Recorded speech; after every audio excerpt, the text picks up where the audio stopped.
Maybe I didn't. No, I did. Maybe I did. All right, hold on. We are notifying everybody that I am live. How's it going? What's up, Daniel? I am doing okay. 1 second. Just telling everybody in the Discord.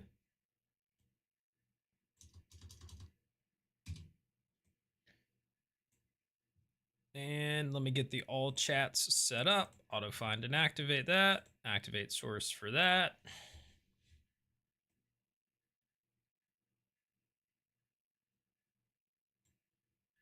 Cool. All right. TikTok chat should be good to go.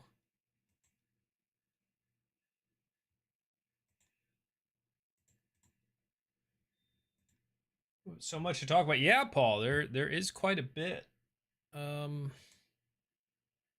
Checking YouTube live since we like to manually. Oh no. Yeah, so it's an hour earlier for me. Hey, let's go. It was nice. Liam did a good job with the intro video. Oh,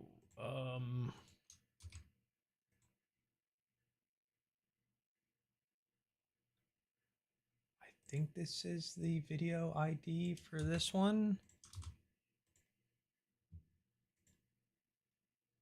Yes. Okay. Now let's do the video ID for the other one as well. And hopefully it will do both. Hello, Sherry. Yeah, the intro videos were nice. The intro videos were quite nice. Oh no. Okay, let's try that again. Dang it. There's always something, chat. There's truly, it is astonishing. There's always something wrong with my chat program now. There is a new version, to be fair, and I didn't do it. I'm trying to make sure we get the all chat set up appropriately. So just bear with me for just a second here so I can try to do this. Oh, wait.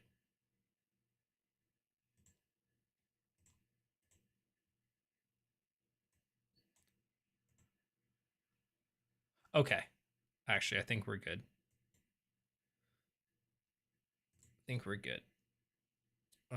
What's up, Link? Quantum, what's up? Wait, I said I think we're good, and it is not populating anything in there.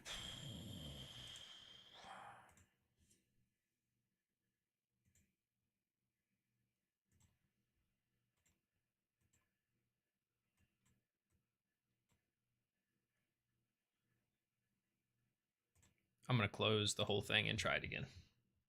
Monday, thank you for liking the live on TikTok. Really appreciate that.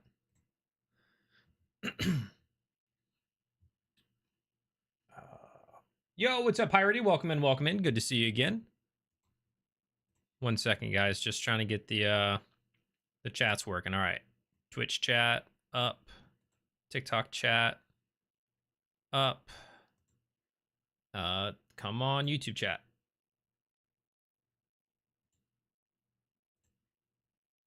Hello, yo boy Mason over on the Shorts video on YouTube.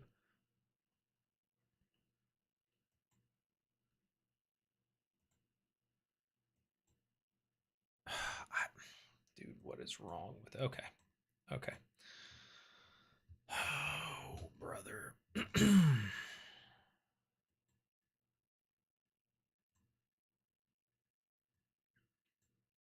It is always something, folks, truly. Truly. But we are going to get into the weeds of it. Yo, what's up, Famine? What's up? Yet it is. Love your content. Keep it up. PA, thank you so much over on TikTok. Thank you. I am hoping to see Azune working against the Einfasen tonight. I'm thinking that may be a possibility.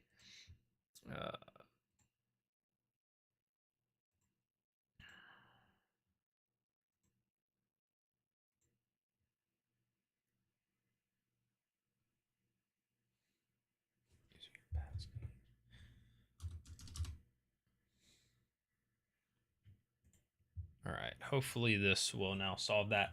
Schemer's really good. No, I agree, calling in 100%. The Schemers trailer was nice. I think that was a really solid step for them. I am all for that. All right, we're going to remove, auto find and activate.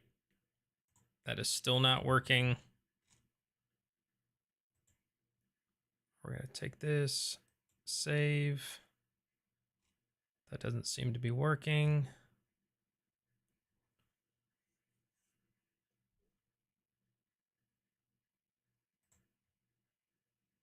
Oh, did it work that time?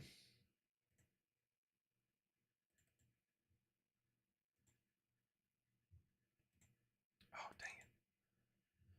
Yo, what up, mister? The schemers seem to prefer whiskey and coffee. Never tried that mix myself. What are these trailers everyone is talking about? They released a video today of just basically Liam doing a voiceover as Hal talking about each of the characters a little bit. It wasn't like anything super wild and crazy, but it was cool for what it was. I enjoyed it. I'm trying to keep up with you guys while I'm also trying to solve the chat problem. So, yeah. Mariah, hey, what's up? I wonder if we're getting a cold open or a flashback for the Schemers Table's first episode. We're definitely getting one of them. Which one? Well, we'll have to wait and see, but we are definitely getting one of them. What? Dr. Caliban, thank you for the follow on Twitch. I think that was. Thank you. All right, let's see if we can auto find and activate now. No live or upcoming streams found for NERDCORE. Well, that's awkward, dude. I am in fact live at this very moment. Let's do an activate source there. Cool. Activate source there. Cool. Let me do a little test.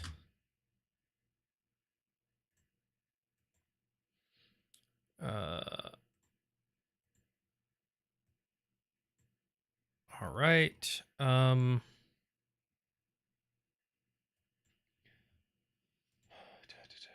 Paul says, I think I'm looking forward more to the lead-in than the actual episode. Oh, like the cold open? You're looking forward to the cold open more?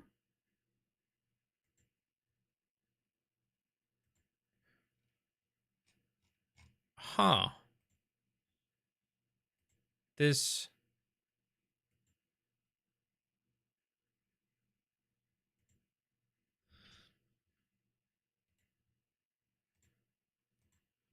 Yeah, we might not have alt chat on this one. I love the video today. Liam killed, and I wonder who wrote it. It was fun. No, it was good. It was good. Yeah, and it'll probably it'll probably play before tonight's episode, to be honest. Parody says, I kind of hope they do a Seeker's Cold Open. Just giving up on Lady Aranessa blew my mind and needs to be addressed. I agree. I hope that we get some of that.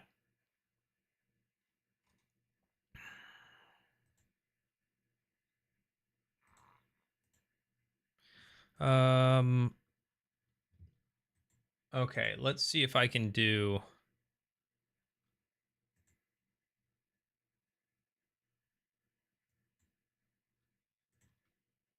this.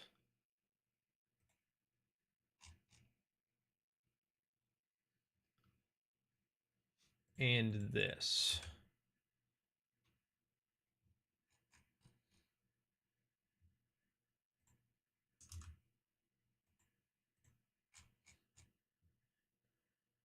Activate. Okay, that worked. This one did not. All right.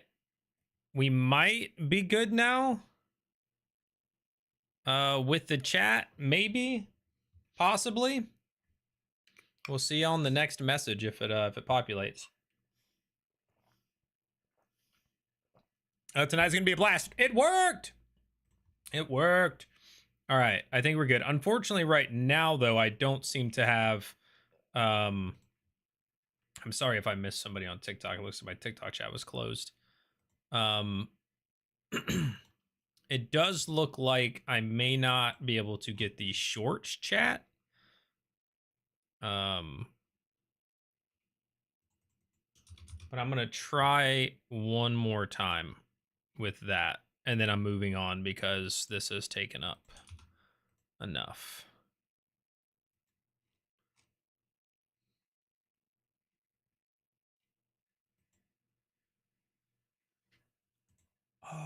I used the wrong link. Steven, you doofus.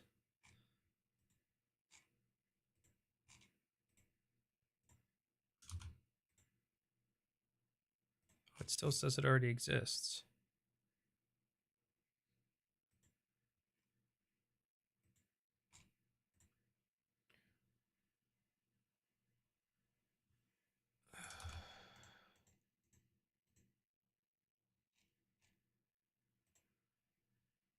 Hey, all right. I think we're good. I think we're good. I think we're finally going to get to actually to move into this. All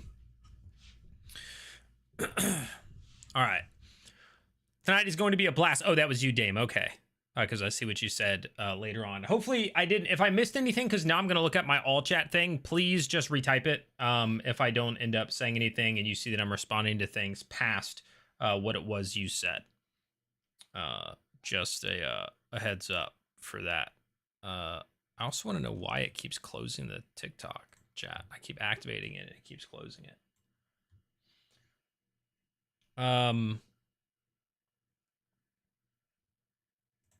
Okay. Maybe Brennan could do the Aranessa cold open where she discovers that the Golden Orchard has been wrecked. It could just be 20 minutes of going back and forth between her and Kurzinblad. So it would just be a cold open of Brennan talking to himself. I don't know that that's what's going to happen. I feel like that would be a pretty wild one, if we're being honest. I have been waiting for the Schemers to come back for weeks. I've never been so excited for an episode. Really? You're that excited for them? Good, good. Yet it is. I'm happy to hear it. Paul says, I think there are too many sad boys on the Schemers team. Congested backstories and too much plot to thread through. Well, we're gonna have to see. Again, we know Azune clearly has a bit of a sad boy. I know in terms of the actors, I agree with you. Because you have Liam and you have Hal and Azune at the table. So Louise and Liam. However, Liam is trying to approach this as not being sad boy, and so that might be possible. And then you also have Murray and Bolaire to kind of change that. So I'm hoping it's interesting. I'm hoping it's good. But I mean, hey, we will have to wait and see. Link says, how are we feeling about the Schemers table going into it? Optimistic, hopeful. I don't really know what to expect. I hope it's not more of the Schemers. 100% transparent there. I don't want more of what we got with the Schemers. I will say that much. Other than that, though, you know, I hope it's good. I hope we get some interesting stuff and some fun moments. Arrow, what's up? Welcome in. Cole says, in the trailer, we can see a bit of a battle map. They're fighting inside a building. Well, good. I mean, because people were wondering how combat may happen, if it would happen with this group. So it's kind of cool that we've gotten a glimpse a little bit into the fact that we are going to get that. I'm wondering...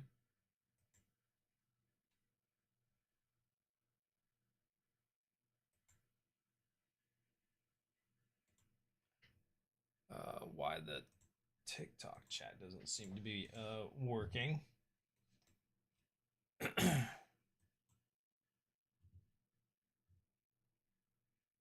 whatever reason. Just got to cut up on all of us. I'm excited to see the Schemers. Let's go. Yeah, TikTok, I'm not sure if I'm going to be able to keep up with the chat. For some reason, I think it's broken. It keeps changing and reloading and saying comments off and whatnot. So I apologize on that. But I can't keep screwing with chats. So. All right. Any big predictions, Dane? Not really. Not really. I don't have any big predictions. If I'm being honest. Nothing massive. See, I am more interested in the Schemers after seeing their flashbacks. I don't care very much about them before that, but now I have a better sense of who they are. Totally fair. Famine says, tonight's group was my second most wanted. Love a good revenge or hunt storyline. So Soldiers was my top. Talison's character is intriguing.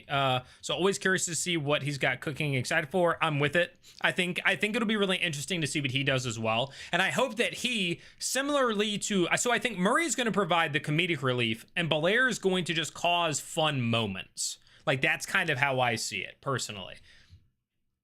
But I mean, if you guys feel something different, I'll let your boy know. I think it's going to be so good. It'll be fun to be closer to home after the soldiers and schemers went away on their adventures. Daniel says, I think we get Thimble for cold open, but going back to the Seekers could be fun. Going back to them so fast would be kind of crazy, because that's not what they did when the soldiers ended, but it's completely possible that they changed it up.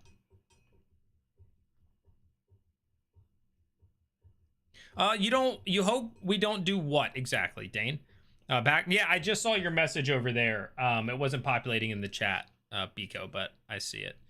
We're definitely going to get a sad Louise. Yeah, I do think Louise is going to be sad. He's good at it, but it's also like, again, you need a balance. You do need a balance.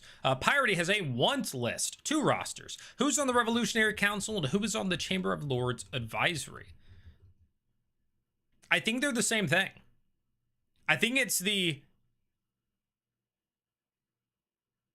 either Chamber of Lords Advisory to the Revolutionary Council or the Revolutionary Council to the Chains of Lords. Isn't it? Or is it not the same thing? Is it not? Or is it? Somebody correct me. Also, do you mean the Seekers that you don't want to see more of the Seekers? When I say that, I mean I don't want the same style of game. Mr. Dimebag, thank you for subscribing to the channel. Appreciate that. If anybody else hasn't already clicked the subscription button on YouTube, click it. It's free. I'm sure you meant to say this stuff we got with the Seekers. Schemers is up to bat. Yeah, no, I mean more so, I don't want the same thing. I want the gameplay to be a little different. Personally. I assume that the Schemers get into combat by being ambushed by assassins instead by various noble houses. Completely possible. Or that they stumble into something and there's no way out but to fight. Or maybe the, that mercenary group, maybe. Maybe they end up coming across them.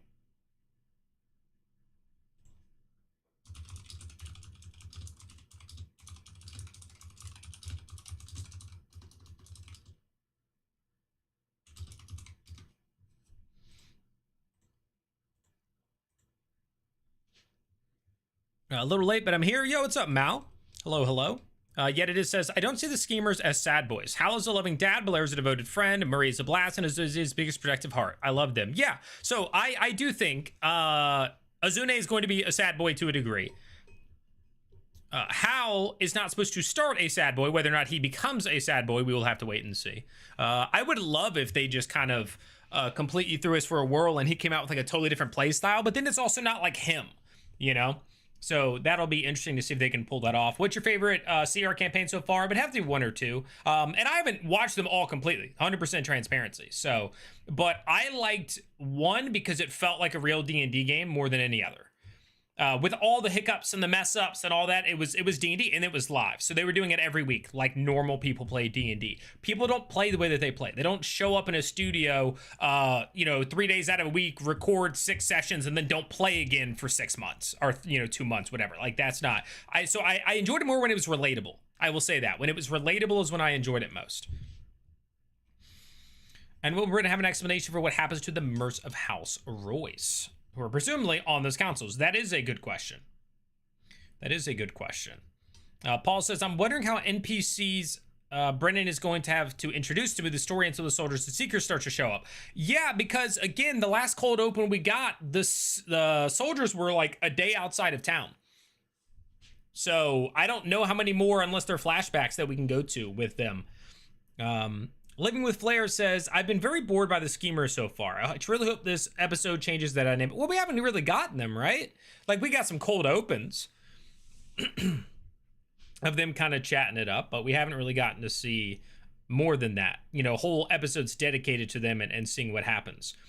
Hero says, I'm really curious about the format for the Schemers. I've never played or watched a D&D campaign that doesn't really travel. Yeah, so we talked about this a lot last week. We did a kind of catch-up show where we just talked about stuff because they were off, which was a lot of fun, by the way.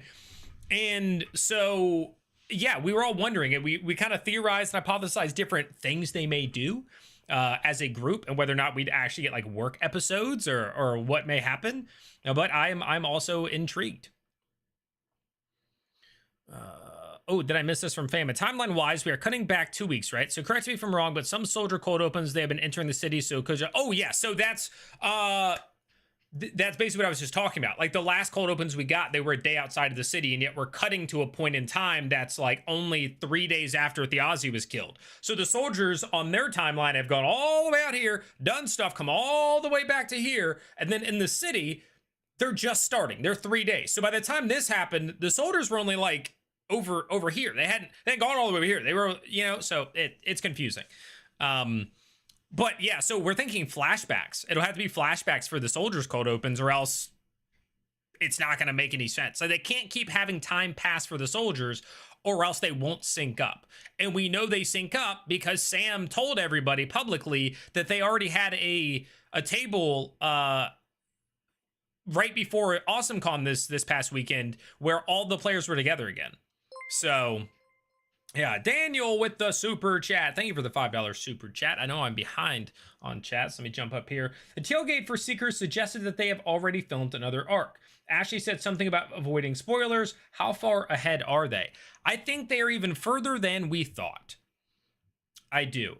And, because Sam said that they just recorded right before they went out there, the converging of the tables again, where they all came together. They were all at the table again. And he said, we probably won't see that for a few months. So now I'm like, either they are going to take a large break after the schemers, or, the schemers are going to last a month and a half. So again, I think they're a solid 8 to 12 episodes ahead. I do think that's going to be the case. Not popular take, but I've always been most excited for schemers. Yeah, Mark, nothing wrong with that though. I think it could be interesting. I think they have a lot of potential. But to be fair, I also thought the Seekers had a lot of potential, and I wasn't a big fan. So I'm hoping the schemers give me a bounce back. Eero says, I hope we see how the other houses are moving. We've gotten a lot of Taconis for obvious reasons, yes, but I want to see how the other houses are making grabs for power. Yeah, we've gotten tastes of that as well, but it was all happening in Dalmakiar because we met the Einfaz at their compound and it didn't seem like much was going on, but we know things are happening with them in Dalmakiar, right? We know the Cormorant are trying to do something with the Arcanod. So yeah, I agree with you. What's up, Tabasco? Welcome in. I've now switched from TikTok. Welcome over, Amanda. Yeah, I'm sorry if you guys are on TikTok. My thing is breaking.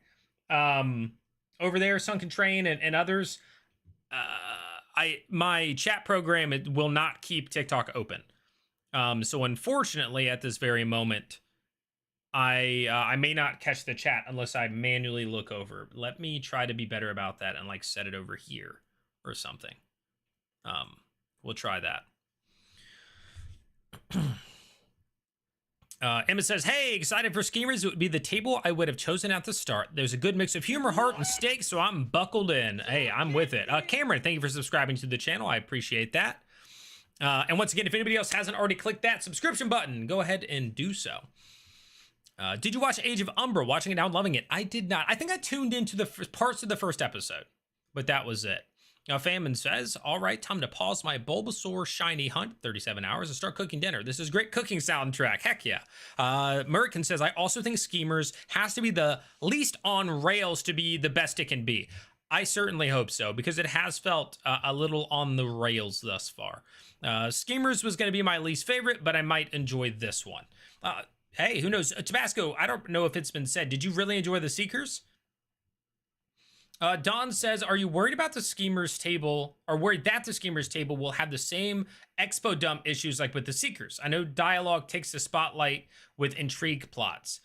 It's not, so I will say this, it's not that dialogue was the problem. It's not exposition was the problem. It was that most, if not, I mean, literally most of the exposition came from Brennan and Taisha. Like that's it. And that's not a knock at either one of them, but that is what happened. Like it was mostly two individuals at the table, a lot of Brennan, like a lot of Brennan. And then when it was the players, Valus took a backseat. Julian was somewhat active, decently active up until the last two episodes. So a little recency bias with that. And And then Octus was kind of in and out. Early on, he was focused on himself, but then towards the end, he started to talk a little bit more. But then it was always met with, you know, some contention and stuff. So it's not that we got exposition, because I think we're going to get plenty of it with this group. I want it in ways that are new and that they're moving somewhere. I felt like there was a good amount of repetition with the Seekers, to which, again, hurt it. And there was a lot of very serious talking, and I think Murray's going to counter that. So whereas all of the Seekers were always in like a, oh, we need to discover what may be going on, you know, I think Murray's going to be like, well, what the daggone heck we gonna do out here? You know, she doesn't have that thick of an act. You know what I'm saying? Like, I think she's going to speed things up. I think Balaire's going to have some interesting pitches. I don't think they're going to talk in the same slow, drawn out, whispery, hushed voices format. I know it's a very long answer to what you said. What you asked. Dane says, HB, personally agreed. Last 2 episodes felt a bit wonky, too much handed to them, too much exposition. Frankly, I would have made them work for it more or provide opportunity to discover facts different. One of the problems with the way they're doing it, though, is where you say I would have made them work for it more, there may not have been time. Like, Brandon might have been like, we gotta wrap this up. So boom, boom, boom, boom, boom. You know, like, that's just kind of one of the downfalls of what they're doing. Pyrity says, when it comes to the Archanaut and learning what's stored in the Celadine wing and who its curator is might be interesting. Agreed. Living with Flair says, I'm also hoping the tables change up very soon. I think tonight may be the end of chapter 1 and we're moving on from here to chapter 2. Well, we're getting a Schemer's arc. It's probably going to be 6 episodes long, so the tables aren't going to swap now. But again, Sam spoiled that we are going to have all the people back together again and the not too distant future. So that's probably when things are going to swap up. Mariah, I hope the Schemers don't disappoint and be a fun time like the Soldiers. No offense to the Seekers, but I felt like the group cracked then bonded closely, except for Octus and Julian are a bit better. Yeah, Allie, hey, welcome in. So I don't know that they'll be fun in the same way the Soldiers were fun, because they don't have a Wiccan tyranny, right? So I don't know to be that vibe, but I do think with Murray, Bolaire, Hal, and Azune, there's potential. There's potential to have something a little bit different there. So I'm hoping that's what ends up getting landed. Once again, Daniel, thank you for that super chat. Really appreciate it. Famine says, love. It's my favorite. What it? Is that C1 and it's my favorite?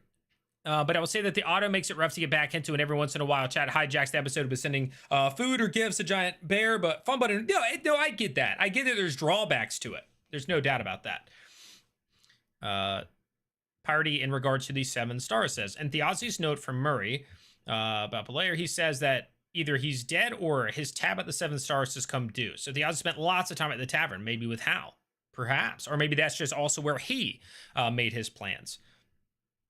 Dane says, yeah, cold opens. Blair in the museum, Murray in the university, Hal with his family, Azuna Revolutionary Guard. Oh, so you think that you'll get them individually in cold opens and then together?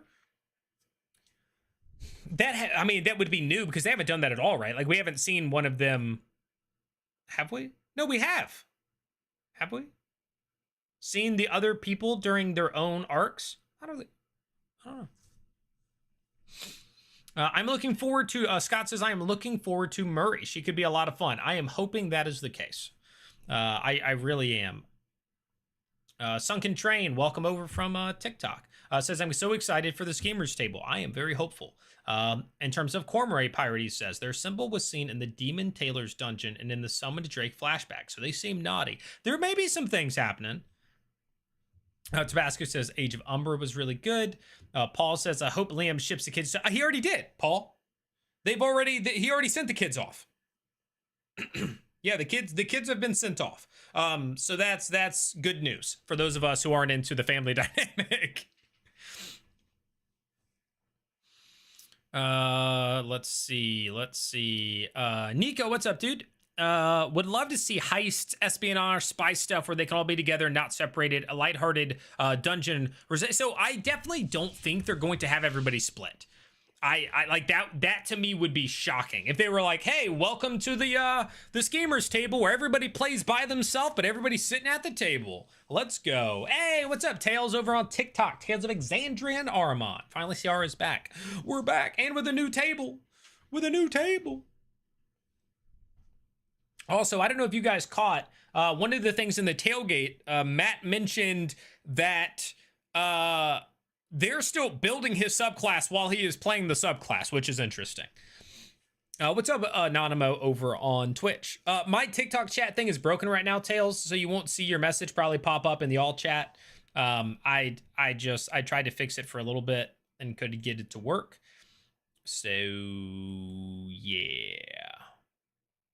I thought about trying to sign in. Yeah, but he says such a for would you like to keep your current session or sign out and start fresh? Keep session recommended. Use QR code. I am going to try though. Real quick and see if this little thing will solve it. And if it doesn't, well, rest in peace, you know.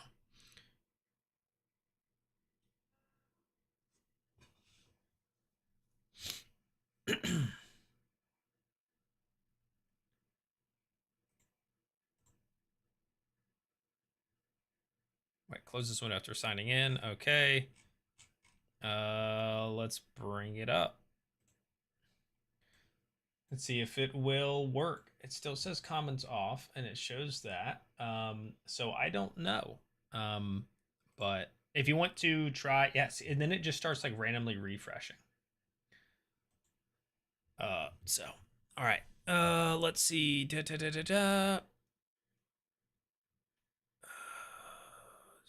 Marisha gets to go full Kentucky Hillbilly with Murray. Yep, and it should be fun. Tabasco says, well, you know, I thought it was all right. I really thought it was just going to be Soldier Part 2 and that they really wouldn't get to the purpose of the table, but enjoyed it for the most part. Well, the purpose for the soldiers got their job done, right? Like they did get their purpose. Whereas the other group, the Seekers, felt like they didn't. Piratey says in regards to Murray, she's a bit folksy for my taste, but she'll keep things moving, but you can't be an obedient or she'll be suspicious. That's fair. Famine says, feel like the Seekers could be mostly heisty gameplay, lots of cloak and dagger backroom info, brokerage, and house break-ins and robbery and all the time, but highly potential. I would imagine, yeah, that seems much more up the schemer's alley than anything else. Murray needs to bite her tongue. I mean, maybe she's not great at that though. And I agree, Tails. I'm excited to see the schemers. And I said this earlier. I hope they're not like the Seekers. Matt will be edging that subclass. Yeah, he's talking about the whole edging thing. He's edging us with the subclass. That's crazy. That's crazy work, Matt. Dawn says, sorry, wanted to clarify. When I say dialogue, I meant roleplay. I can imagine a lot of persuasion in a seat, followed by many insight and history checks where the expo dumps may come from. True. But at least if it's persuasion stuff, it will, you know, persuasion to seat, you're going to get to see player interactions. It could be fun. But yeah, insight and history will lead to kind of what we got, lots of expo dumping, lore dumping. Argus says, I hope there will be real schemes, more players moving the story, not GM. Agreed. That's kind of what I'm going for. Again, where I had my issues with the Seekers table was a lot. It just felt like it was a lot of DM in that one. What have you missed, Reed? We're just talking, catching up. We discussed a little bit of the new trailer that dropped today for the Schemers. If you guys haven't seen it, they did drop a little bit of a trailer, which was Liam doing a voiceover talking about the individual characters and stuff like that. Tails on TikTok says, curious how Hal and Azune will fit into the story. They had a normal life before. Yeah, so them getting kind of broken out of it, which we know they already kind of are, because clearly Azune has a relationship of some kind with Murray, and he's been passing on information, so he's already kind of become like an inside source to a certain degree. Nikki, welcome in, says Marisha is always entertaining. Paul says, thank God. Break into the Halavar basement. Could certainly happen, and then they may fight that Celestial. Dancy says, Liam is my favorite RP in CR by far. He can do no wrong in my opinion, and that's all right. That's your opinion, and it's okay. Attack on the Tailors, perhaps, yeah. There needs to be a clearly defined goal. For the group, well, I think theirs might be a little more abstract, whereas the soldiers were like, kill this person, find this person. Theirs is going to be like, discover some stuff, right? It's going to be a little more abstract. And then it may progress as they go. You can see a prison break. Who's getting broken out of prison? Calling in probably the level 5 features and such. Yeah. Piratey says in regards to Belair, the mask might be made of one of those weird elements mentioned in all of the Daconis notes. Calcidia, maybe. Maybe. She says, I have more questions than answers at this point. Obviously, that makes sense. Abria joked in the tailgate about how they were the Seekers, but they didn't find anything they were looking for. Yeah, basically. And then it seems like they're giving up and going back to Dalmakiar. Despite that. Which is also quite interesting.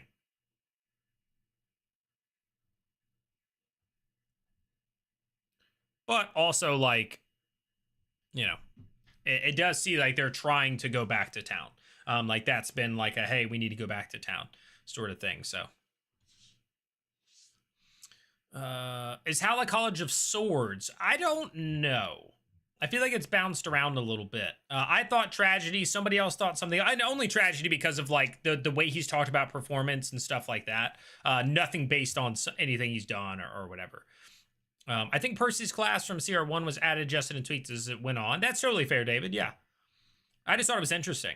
Scott says, I found the tailgate very difficult to watch. It was so chaotic. It was hard to follow at times. It was good, but very chaotic. Well, I mean, it's not supposed to be like a straight story, right? The tailgate is literally just, we're going to sit around, shoot the crap, talk about the episode or the arc, and talk about like our thoughts on different stuff and answer some questions from people. So I guess it's not super surprising, but I can understand if it's not a particular person's cup of tea. Kanogal, welcome in. I kind of hope the cold open focuses on the fighters and needed to send around Taylor. I have a theory to prove. Our ship, welcome in. Says Seeker's table is very dry. I wonder if having only one seasoned crit role player in Ashley was a mistake. I don't know that it's something they could have predicted based on that, but I mean, you might have a point there. I think it was also like character dynamics, not just player. Daniel says, Murray bites her tongue. Those gems are going to hurt. Factual. Parody says, schemers could be more D20 tests than combat, perhaps meet challenges by means other than combat. Yes. I still think we're going to get some, though. For sure. Bachman says, sup, dude, gonna lurk playing. Okay, sounds good, dude. Thanks for lurking. Brody says, sorry if this has been asked before. Do we know if Brennan planned on killing or saving Octus the way he did via Taisha? And if so, did Alex and or Bria know that was going to happen during Overture? To the first part, yes. Brennan, so Alex and Brennan have already come out and said Octus plan, and this even came up, I think, in the recent Awesome Con panel that they were at. Alex said he came to Brennan and said, I want to play this undead dead guy. And Brennan was like, cool. But then later called Alex and was like, yo, can I kill you in the game? Alex says he didn't know exactly how it was going to happen. And part of him actually thought he died in that moment. But they did discuss it. It was a planned thing that Brennan would kill Octus. Octus would come back as this part. So that part they knew. How much Taisha knew about it or Bria did, don't know. That's probably on their end. Do I think there was probably discussion about stuff? Yeah. At this point, yeah. Hopefully that answers that question. Our ship, both Matt and Bria are DMs. Don't think experience was a problem. Lady Aranessa suggested a goal. Find out who are enemies and who in the city might be friends. Yeah, that's a good goal. Why this sad boy hate? Caleb was the best AR character ever. He was sad and a boy. I just think some people don't want too much sad boy. I don't have a problem with sad boy, but I don't want to watch a table that the entire thing is everybody being sad boy. I wanted to start, but Brandon convinced him to kill Octus in the show. I just didn't know how. Yeah. Did Bria ever level up her character? No. That's my point. Only one player, and Bria went DM mode. Was farming herself into everything. I don't think she went DM mode. And I did comment in another video and in last week's discussion as well. I think some people are being a little harsher in their judgment because she was like a lot, like I said earlier, it was a lot of her. And it was a lot of Brennan. more Brennan than her, but that wasn't all her fault. And I keep trying to make sure people know that. Doesn't mean you have to love her. Oh, that's not my teeth. Sorry, guys. Doesn't mean you have to love her, but I do think it's only fair if you're trying to be like, you know, fair about it, that in a lot of the situations, she was front and center because Brennan made her front and center, right? Because she's playing a Circle of the Ancients Druid, a member of the Path, a member of the Loy family. Like, these are all things that she is, and the world cares about it. So Brennan directs people to her. Same thing with the Velas scene with the Speak with Dead. She didn't ask to come into the scene. Somebody pointed out that she was like, oh, if I was there, I'd able to say, so maybe, you know, I'd have to go back and see. I don't remember it. But Velas invited her in and gave her that and then didn't talk, you know, so like, I'm not gonna, you know, go too much, but just try to keep that in mind. That, yeah. Keep it to being. What's up, dude? Sorry, Spooderman, what's up? My TikTok chat isn't working in my main chat, so I keep having to remember to look over here. If I miss your messages, I apologize. I'm trying to keep up. I'm gonna scoot it over a little bit. Let me catch up on chat. I too had issues staying captivated by this tailgate.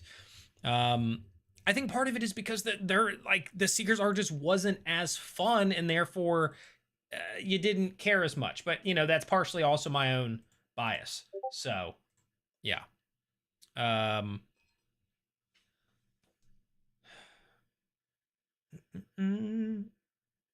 We need to send the next questions for the tailgate. The ones they showed were crap. So I had this issue with the first one.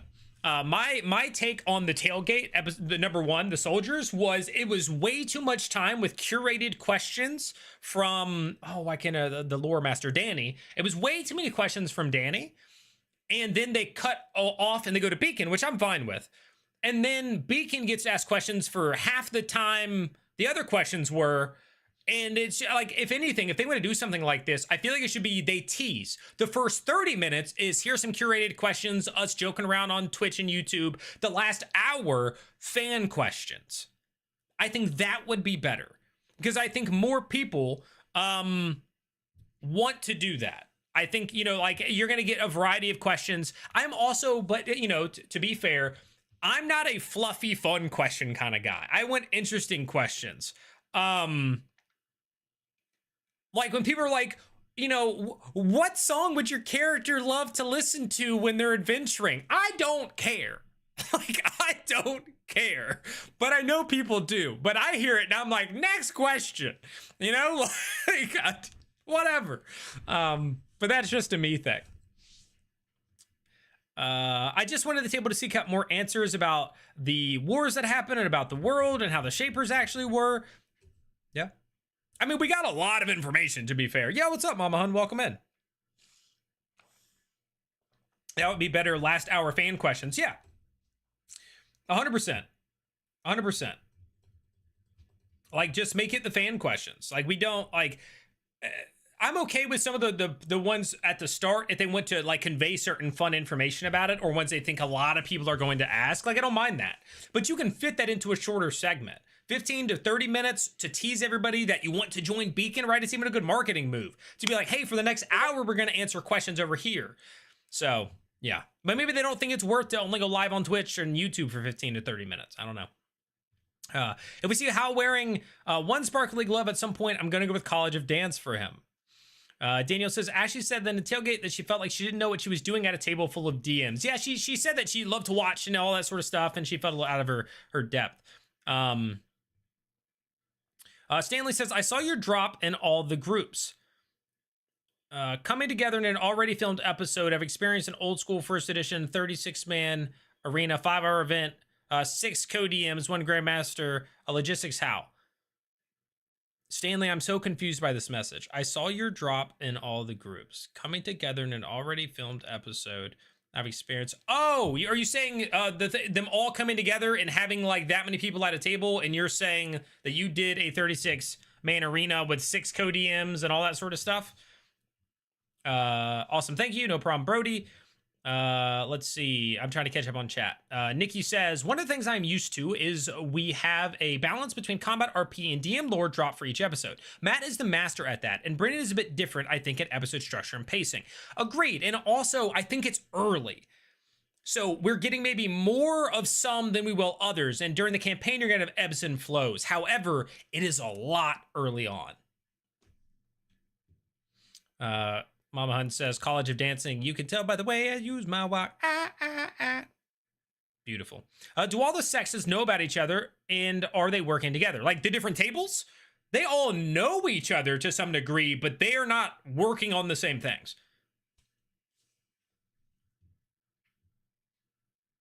Paul says, I disagree. She forces her way into conversations and Brennan uses her, but has also shut her down during expositions. I'm not a hater. I think she brings a lot. She ruins flow with enthusiasm. So I didn't say she never does.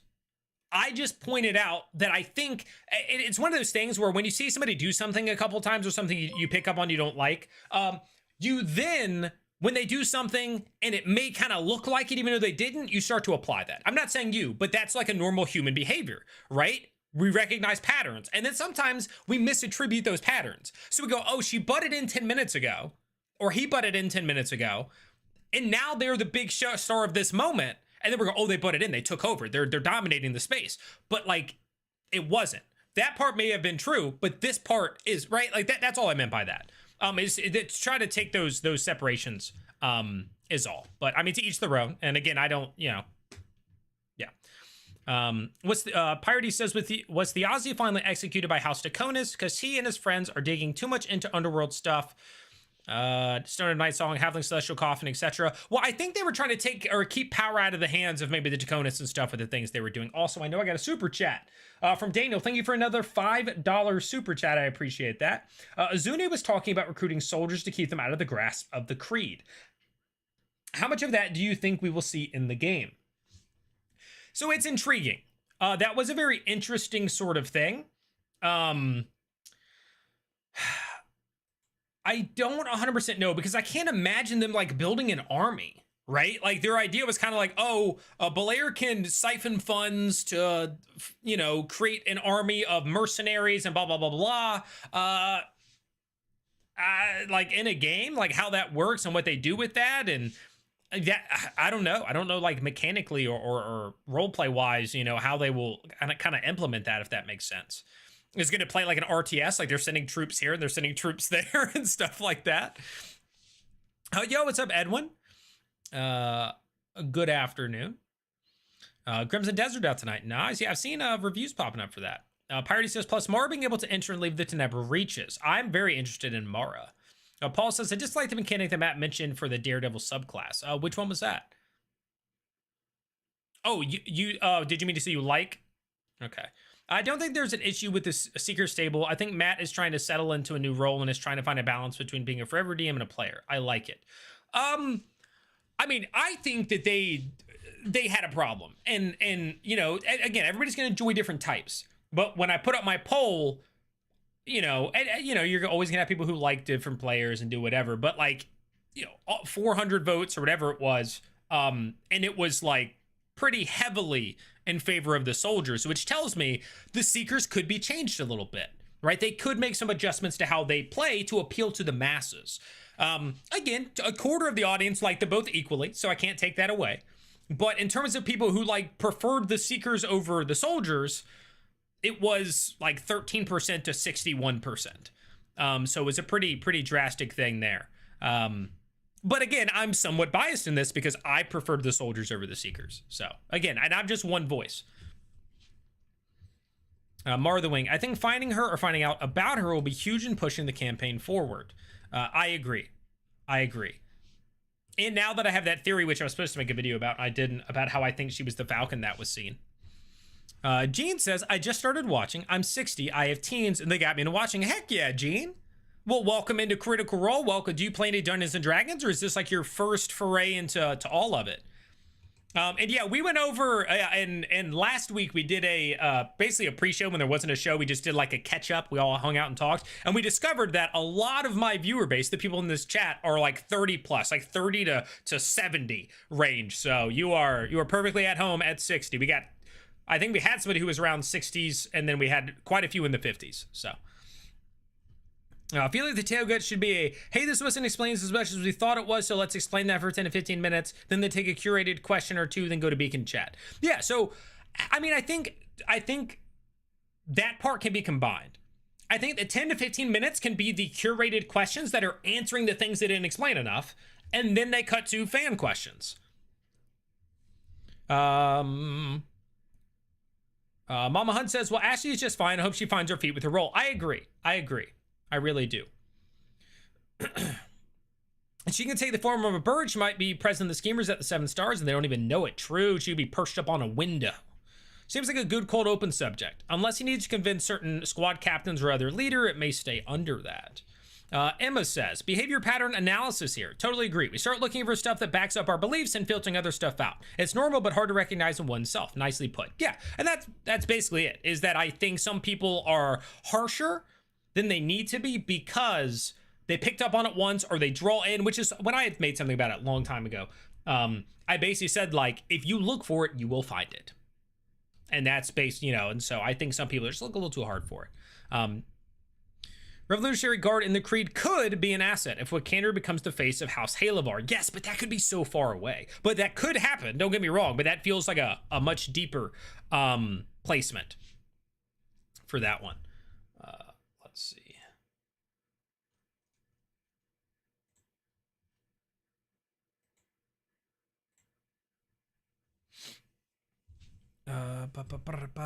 Mara was last seen in Dalmakiar. Wait, when did you find that out? That Mara was seen in Dalmakiar? I mean, I think she was the Falcon that the Aussie saw when he died. That's my theory. Revolutionary Guard in the Creed could be an asset. Oh, I already read that. The other tables are running and chasing a lot. Assuming schemers mainly stay in town, will be a much different pace. Hopefully more player driven. I'm optimistic for the new start. I am too. So again, not trying to keep harping on the fact that I didn't like the Seekers, but I'm excited for the change because I want something different than what we were getting personally.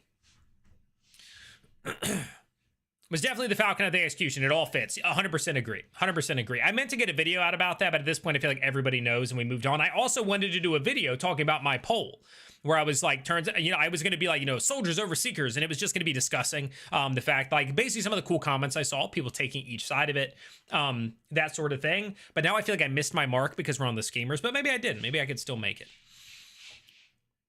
Yes, D&D when I was a teen in the late 70s. Heck yeah. Mama Hunt says, yes, meta-wise, all these characters have an opportunity to become leaders of their houses. I always thought part of the story was how the next generation was going to change their houses. Could be it. 35. Hey, nice, fam. Yeah, I turned 35 in June. Old pirate, 60. There you go, another 60. Scott says, the dynamic with the Seekers was just odd, and I think it was due to the characters themselves all having an axe to grind with the other players at the table. It made the whole thing feel off. There are lots of bird themes in placement. There are a lot of birds. Yes, that is a Brennan thing. The bird thing is a Brennan thing, but it's working out well with this campaign. To be fair, I think it fits, in terms of how he's doing stuff and running the show. Anybody watching on the vertical format? I see it says 13 people. Vertical YouTube, like if you're seeing and this is the edge of the thing, I am also live horizontally with more people in the chat. So if you want to, click on my profile picture on YouTube, there'll be 2 videos. One should say vertical and the title and the thumbnail, and one should not.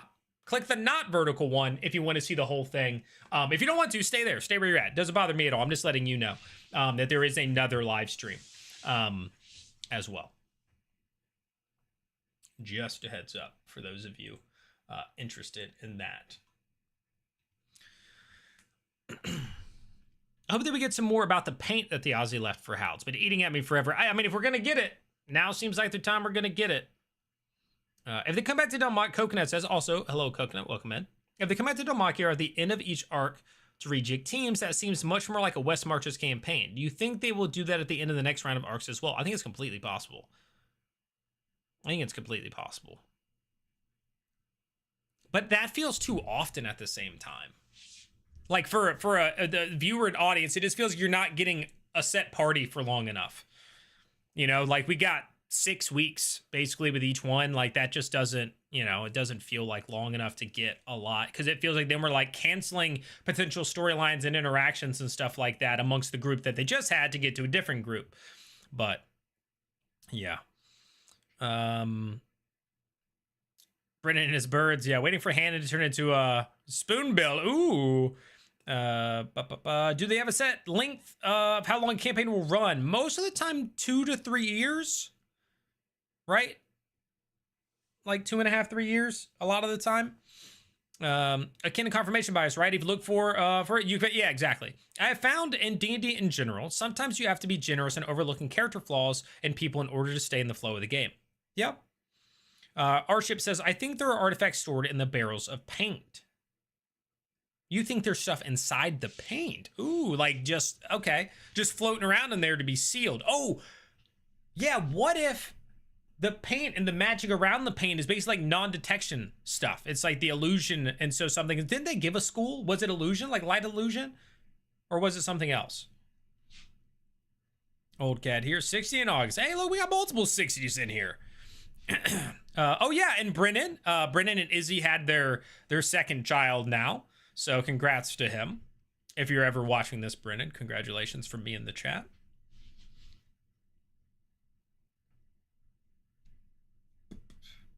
But in the shorter stuff she was in, I kept getting upset and couldn't understand why. Then a friend pointed or talking about it, and that was what it was. I'm really confused as to what the schemer's goal will be. From the cold open, it seems like they'll just be focused on keeping their jobs. Yeah, Storm, we've talked about that a little bit. I think their goal is going to be to discover, as somebody else pointed out, because it was kind of given to them by Lady Ernessa, find out who our enemies are and find out who our friends are. So I think they're going to be doing a lot of trying to discover what is House Royce, or rather the Cormorrace trying to do. What are Einfossen trying to do? Like figuring out what the goals are of the different houses and then discovering like who they need to thwart and who they need to help. I think that's going to be what they're going to be going for. That's my take, Storm C. Because yeah, I don't think we're just going to watch them go to work every day. I don't think that's going to be the play. We haven't had any chickadees, flamingos, nuthatches, robins, blue jays, burrow owls. So many birds, so little time. Pirating in relation to regrouping at Damakia. Maybe during travel, some PCs will discover forbidden magic that allows stuff like sending, so it can be easily disseminated. That would make the game a little interesting. I don't know if in a good way or a bad way, if they could all pass things around. But no, because they're in different timelines. Like, yeah. I never thought it was a set length as much as the story reaching its organic conclusion. Yes. No, I just mean, yeah, it's not like set length. But they normally, so I guess, yeah, I could have included that when I answered it. They normally fall in that range, but it's not like at the start they have the idea of like, this is going to end in 2.5 years. But some people do, even home games. Like, I played in games where the DM just says, this campaign is going to run, it's homebrew, it's not like a module. He says, this is going to run until level 12. This is going to run until level 16. Like, that's how long I'm willing to run this. So, like, that sort of thing. So there's that. That's not like a timeline, but a little something, something. Also, real quick, guys, I'll throw it out there since we are an hour in on the dot. If you haven't already subscribed to the channel on YouTube, please click the subscription button. It's free, doesn't cost you a thing. But if you want something to cost you some, consider becoming a member here on YouTube. Supports me trying to do this full time and get you benefits like I upload all my recap notes and you will get access to my recap notes. So basically what I do in my videos, you will then get to read through what I wrote down. And it just supports me, or you get the same thing and more if you go subscribe to the Patreon, link down below. Also, feel free to join the Discord where we talk about Critical Role live during the episodes and throughout the week. People share like, oh, here's what they just announced on Twitter, here's what they posted to YouTube, and all that sort of stuff. Discord is also linked down below on YouTube. If you haven't already, click the thumbs up button. Click the thumbs up button and type in the chat. I don't care what you type. Say something like, you're really handsome, Nerdcore. And if you're on TikTok, double tap your screen. All right, continuing on. Maybe the filament, paint is filament related. Yeah, I've seen that theory going around a lot. Belair did open the paint containers when they were at the museum. That's how he knew they were for Hal. Let's see, Piraty says, pretty sure Brennan said something. Kaylee, hello. Kaylee's gone on TikTok. I'll tell you too, my chat thing isn't working. So I have to remember to look over here and see the TikTok chat separately. So I apologize if sometimes I'm a little late on responding because my thing is broken. Megan, thanks for liking the live on TikTok. Anybody over there, double tap your screen on YouTube, give it a thumbs up.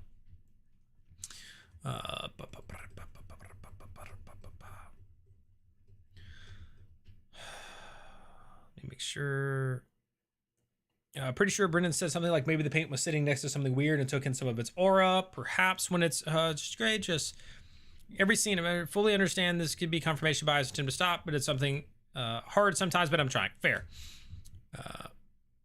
Reed says, I love that there are so many of us in over the 35 crowd, 44 here. How many more weeks can we talk about age? Just, I'm trying to skim over it because in the other thing, it wasn't like a big deal. Now that we're in like the pre-show, I'm kind of trying to be like, I don't want to have too much people like, I don't care about how old everybody is. Tell me about Critical Role. And so I'm trying to make it more about that. Allie, thank you for gifting that membership.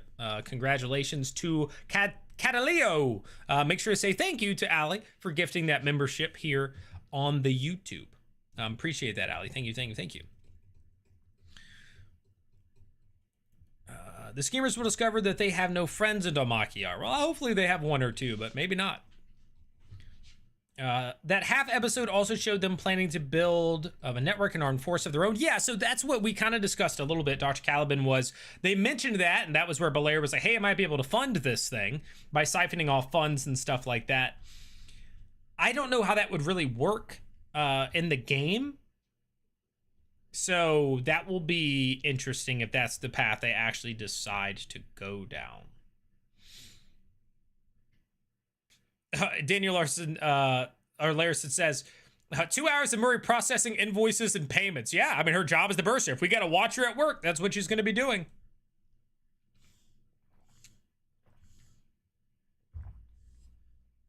There's probably a niche audience that would be fine with just watching this table, just trying not to get fired. That's it. For 6 weeks, we watched the schemers individually at their jobs, trying to do sneaky stuff while trying to keep their jobs. That's it. It's a whole game of just trying to break the rules of your job without getting fired.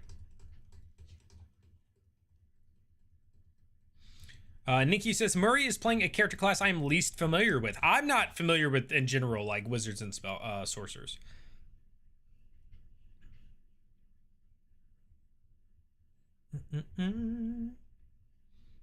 The stuff that Clap says, I'll watch this episode for an hour or so, and if I get an inkling it's just going to be boring, talking nonsense, I'll wait for you to do a review and watch that instead. Well, I'll do a review and a recap, so you'll get my feelings on it from the review, and then you'll also, didn't we, guys, what did we decide last week? Did I do a review first, recap after? You guys all sided with the same thing. Like every one of you said it was either recap first and then review, or review and then recap, and now I've already forgotten. Candle says, I think the reason Brennan decided sending spells were not working was so we could implement carrier pigeons. He needed another way to get birds in, Candle Gal. That exactly. He needed another way to get birds in. Kaylee Scott on TikTok says, definitely think this table is going to be a breath of fresh air. I agree. For me personally. Yeah. How many houses are there? Well, there are lots of houses, Gene. In terms of sundered houses, there are 5. So the big houses, like the big houses, the sundered houses, there are 5. Recap first. Is that what you guys all decided? Recap first. Okay, recap, then review. Recap, then review. Late but here. Welcome in, Jason. That's right. Better late than never. Should be a friend. That was the Lady Cormorant famine. That was Lady Cormorant. Dr. Caliban says, I've been wondering if, just like Brennan using the vestige rules for items, that the filament will use Residium rules for its use. Yeah, I mean, that's a good question.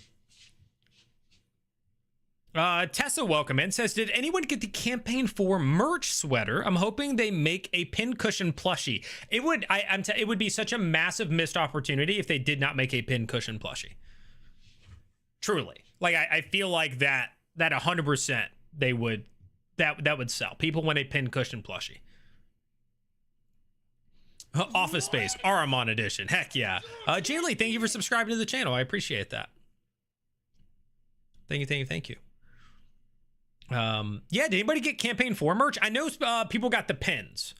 Did anybody get anything other than the pins? Eros says, I hope the Loy family is a part of the Schemers arc. They seem like a huge deal, and it would be interesting to see how a prominent family that's not part of the Sundered Houses react. So I think, so right now the Loys aren't really staying in town from what I think we gathered from Taisha. So they would need to come back. Now, that could happen, but right now I don't think they're actually there. If that makes sense.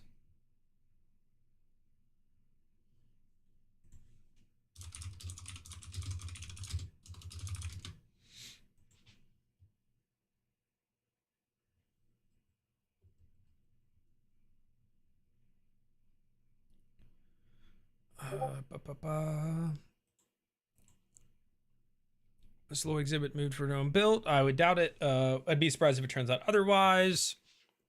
Already answered the how many houses. Without a rep of House Royce, 2-2 ties become much more likely. Very true.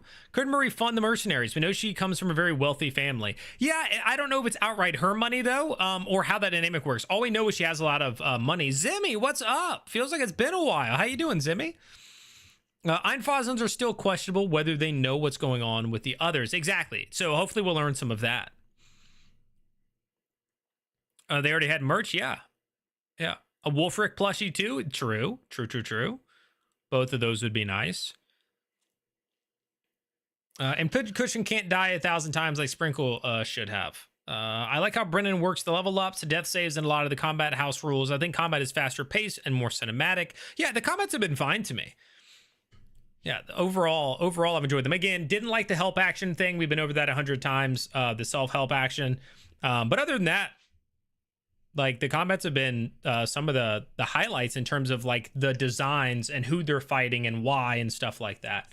I enjoyed that. For me, the combats were kind of the highlights of the Seekers in a lot of ways.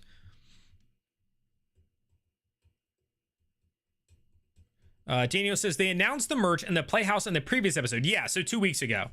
But it was available earlier. A Scooch plushie. Yes, Crazy Aid. Yes. Scooch. Give us the freaking Scooch. A little hamster butt. Heck yeah. About review and recap. I would like to get your feelings episode first and the facts later. Okay. I again said, yo, what's up, Grim Knight? I know when I asked this question, I'll go back and watch the VOD. But when I asked the question, the other one, it was overwhelming. It was like 10 responses came in right away, and they all said the exact same thing about which one was first. But everybody else just said do the recap and then review, I think.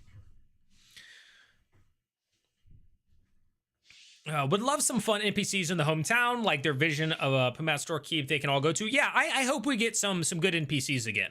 I feel like we really only got one with the Seekers, and we had so many with the others. So I hope we get some more.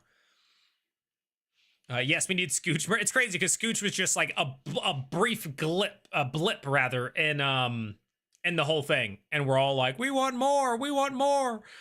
Do we get the Seekers table as openers?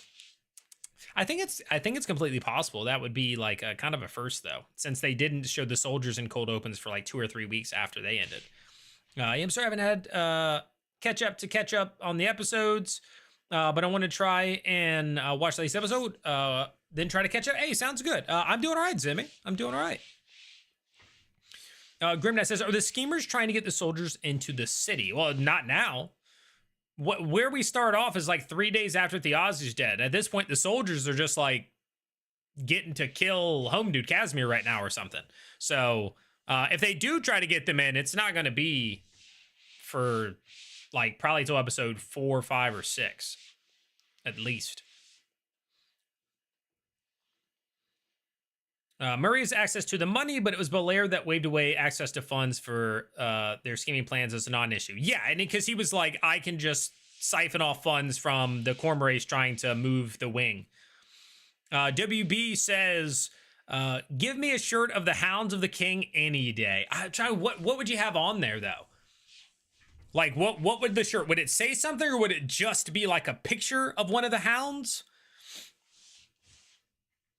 What would you do with a hound shirt? How would you design that? Maybe the types of dogs the hounds are, but wearing like knight's armor. That'd be kind of sick. Like knight armor on the dogs. The Black Rabbit gang dolls with the exchangeable heads as merch would be great. Oh yeah, being able to pop off their heads and put them back on. Another great idea. A Sir Hawkins plushie? Yeah. I think Sir Hawkins, like, sitting proud on the front of a shirt with, like, a breastplate and, like, a little helm. I'm in. I'm in. And just one of his good lines. He had several. I hope we get to see the King of Timony. He was on the way to the City of the Soldiers arc, right? It's been yes, yes, he was. I do think they may show up. I think probably within at the end of episode. I don't know if it'd be as early as the end of episode 1. Maybe the end of episode 2. Maybe he shows up. Pull string recap that says, "I'm gonna put my hat in you." Be fire merch. Or an actual, like, get a little red cap with the pull thing when you pull it. He's, "I'm going to put my hat in you." Love that.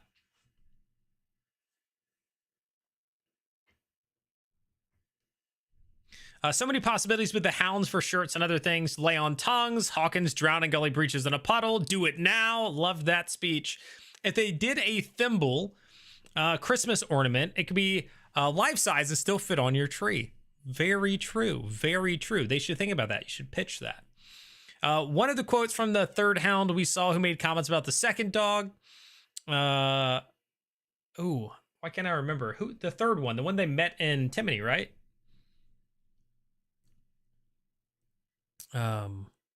Hounds, loyal beyond the grave. Love it. Fell Tower. Yes. Fell Tower. That's right. Like Dog's Rescue style shirt with all the good boys slouching about. Yeah, King Gus is going to Demakiar. Yep. Sure would have the prayer he used for Pass Without a Trace. That's pretty dope. Don't know why, but I want a Pug Knight and armor now. Heck yeah. I'm telling you, the Hounds merch. We all want some Hounds merch.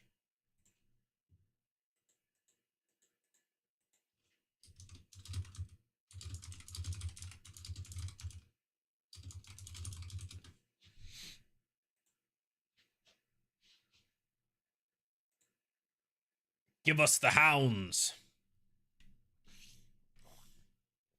Yo, what's up, Stephanie? Welcome in. Welcome in. Hello, hello.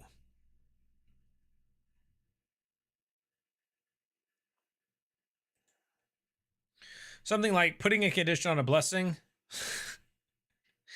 I would like to see a red cat plushie. Yeah. I mean, I don't know if that one would sell as well, but I think some people would like it just because it's different. Like, it's a red cap. Like, that's going to look different than, like, another dog plushie or a wolf plushie or whatever. So that would be interesting.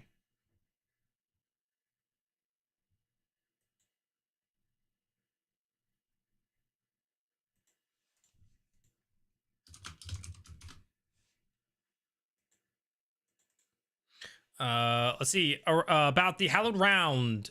Is it Hallowed Round or Hallowed Ground? I think it's Hallowed Round, right? Because it's like a stage, like a circular stage. There was some talk about some possible revolutionary seditious themes in the grand reopening play that might cause fireworks. Yes, I do think that's kind of the idea, is that they're going to talk about something that won't be seen in the best of light. Kind of, again, like art being the way in which they attempt to kind of get the masses in support of their thoughts or their beliefs or like that sort of thing. Hallowed Round, okay. Yeah, and then a blessing on the back. Beloved Earth of Timony, for whom I gave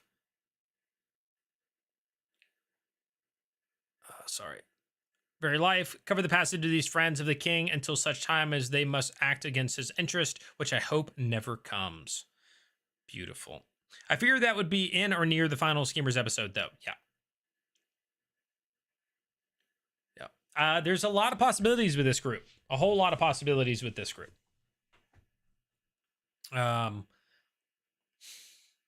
What do you think happens first? Let's get that out of the way. What do you guys think happens first with the Schemers? Do they just have another meeting? Do they start figuring out funding? Do they get attacked? Like, what are we thinking happens?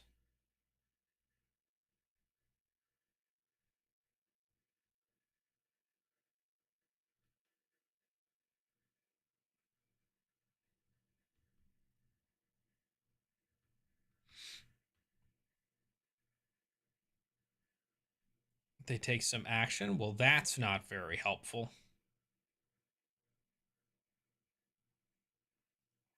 Lots of sadness already. Just immediately, Tess. We're going straight into it. Is the last meeting over? I don't know. They met, and that's where the other guy was in town, right? And then told him about the thing. Birds of Armand poster with the magpie, falcon, nightingale, giant eagles, the dead vulture, all of it. Put all the birds, yeah, the birds of Armand, and just have them all put. Yeah, no, I'm with that. 100%, 100%.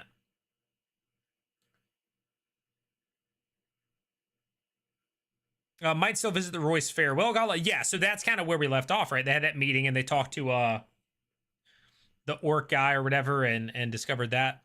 Azune was going to the lieutenant after the meeting. There was some concern they might not come back. Maybe he's attacked. Yeah. And then Murray was like, no, you're going to come back. Yeah. Did they find the Druidson yet? Well, no. I have no idea. It could go in so many directions. I think Hal's going to lead whatever they do, though. All right. Hal's the lead here. I think they all meet up again to lay out what they have overheard for the past couple of days and start to lay a plan. Hal activates his spy network.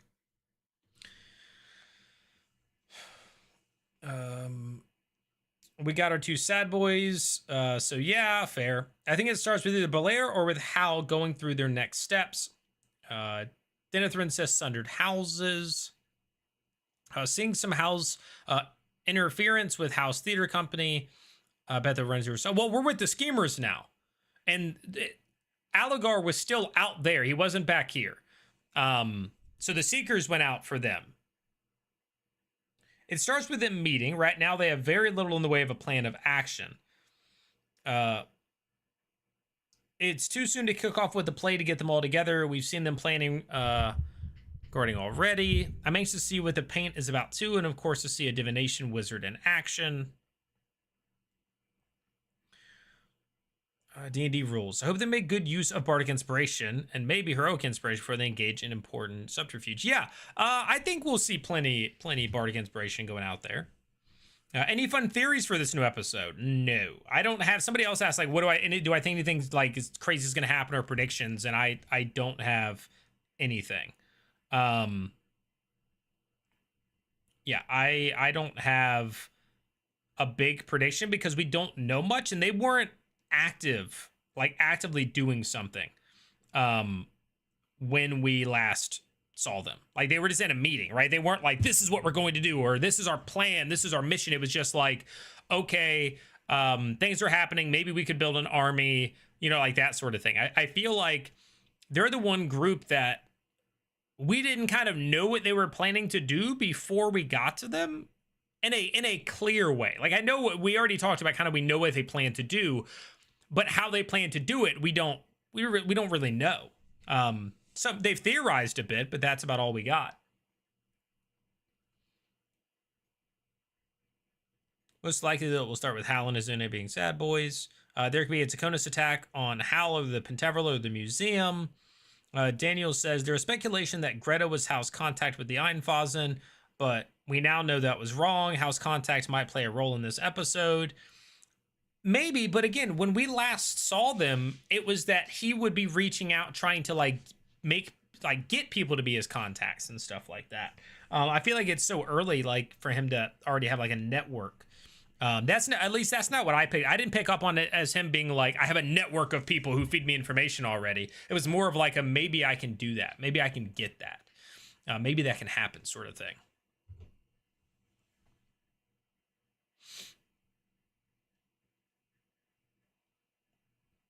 It will be interesting. They do a lot individually. What's going to happen to cause them to group up and stick together?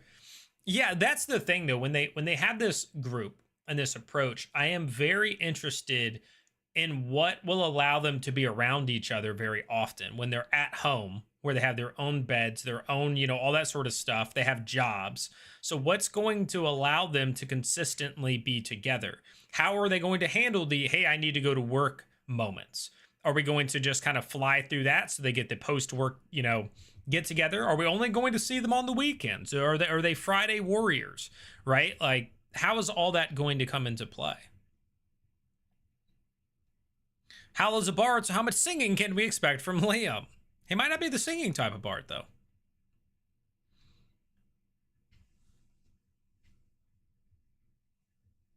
I hope Hal picks the trash. Well, he's already level 3 in bard, I believe, so he would already have his subclass. We're just not sure what it is. Mara might just flap up and introduce herself and give advice if she stuck around after the execution for a couple of days. Denathrin says, also curious about the lady coming to the place Belair works. See how that unfolds. Yeah, Cormorant, right? Coming in and then like pricking herself on the blade, asking if it can kill Celestials.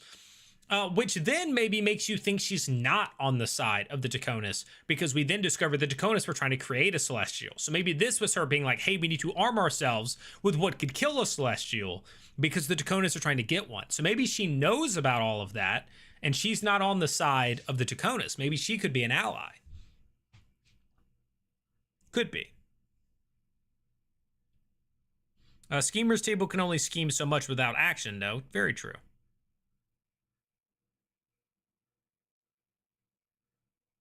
I think we'll maybe get some lore history on Wikander's X. You think we'll get that through this group? Well, I guess she was at a performer in a performance, right? So maybe Hal knows more about that. Exposition and ballads and storytelling bard, not a singer like Sam or even Robbie. Yeah, that's what I'm thinking. He's gonna have a different approach. He doesn't want to do the singing route like Sam. Perhaps the Aussies lean on Hal for Hal's network.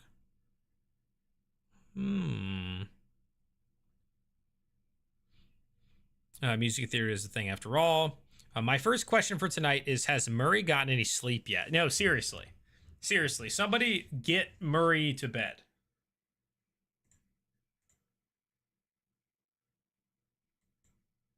Murray is in desperate need of some sleep. Or they uncover something new that Thiazi has done that none of them were aware of. Well, that's happened a little bit here and there, or at least a greater understanding of some of the things that he's done. We learned some of that in the Seeker's arc. So, you know, we're being fed a lot of this information. It's just coming at a different rate and at different times and at different groups. So, like, nobody has the full picture except for the audience. But there's even more.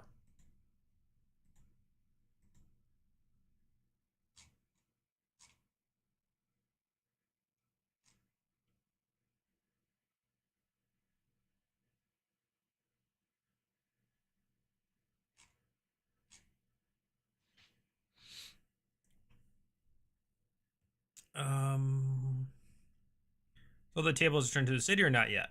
No, they're starting tonight, Chrome. The schemers are starting tonight, and then I think after this, we may get the part where all the tables are together again. That's potentially what may happen.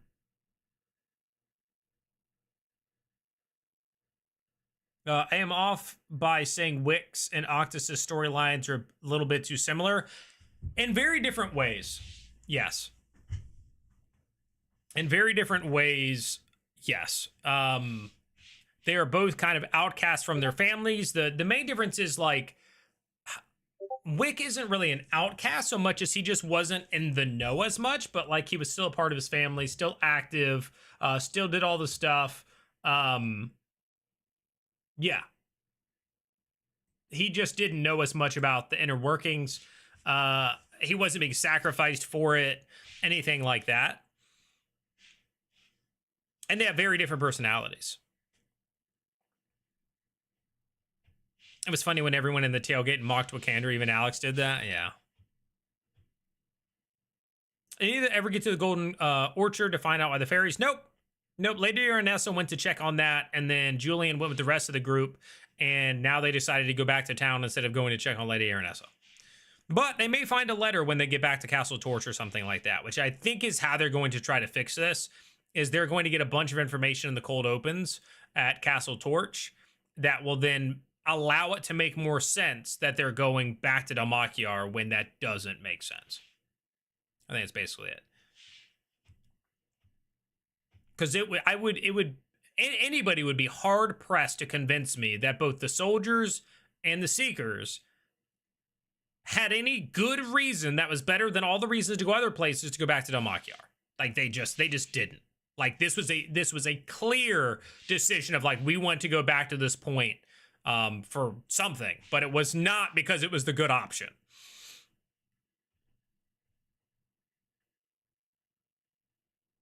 How Tinker even Izune may know more than they've let on regarding Theosophy's plans. Very true. Hal, I don't think, was as much in the loop. Like when we're talking about Thimble, I think Thimble may have known some stuff. Izune, maybe, but I don't think Hal did. Austin says, man, I hate having to work tomorrow. 10 p.m. for the East Coast is brutal. No, I'm with you. I mean, I don't have, this is what I do, but yeah, 10 p.m. start time is rough.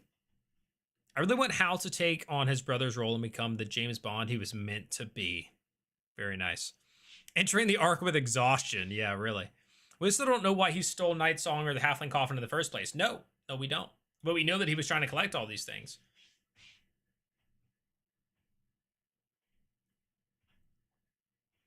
I think they will mix up the table soon. Mixture of skimmers and soldiers, then switch them up again later. Well, all the players are going back to the same table. They're all going back to Damakyar. Piratey says, Schemers timeline. They're either on the second night after Theozi's execution, or maybe skipping ahead to the day after. I think we're going to start with the day after we last saw them. I think we're going to start with day 3. That's what I think. I think we're going to start with day 3 since Theozi's execution.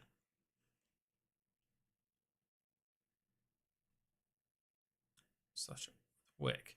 He was the chosen one over their family, though I'm not sure if we found out what that means yet.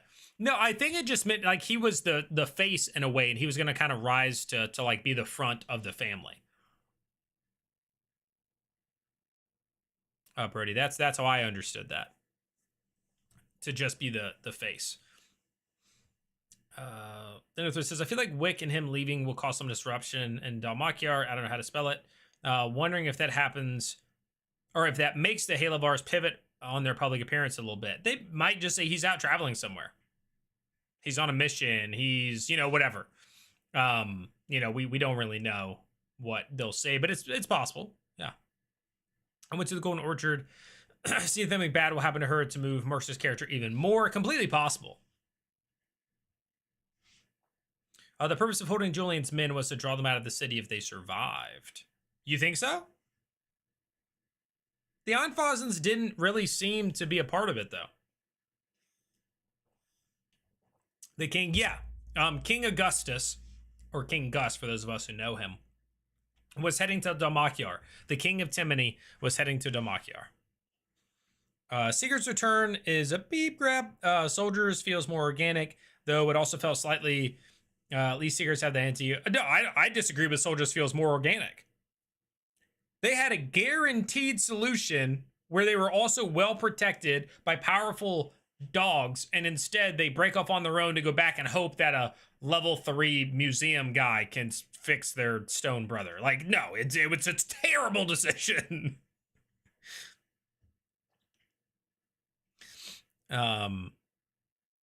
Party says, how NERDCORE, we strongly disagree on House innocence regards to what Theozy has been doing all those years. I think he's innocent. I do. I could be wrong, so we do disagree on this, but I don't think he was involved too much. Thanks for hosting the pre-show. This is fun. Hey, no problem. Thanks for being here.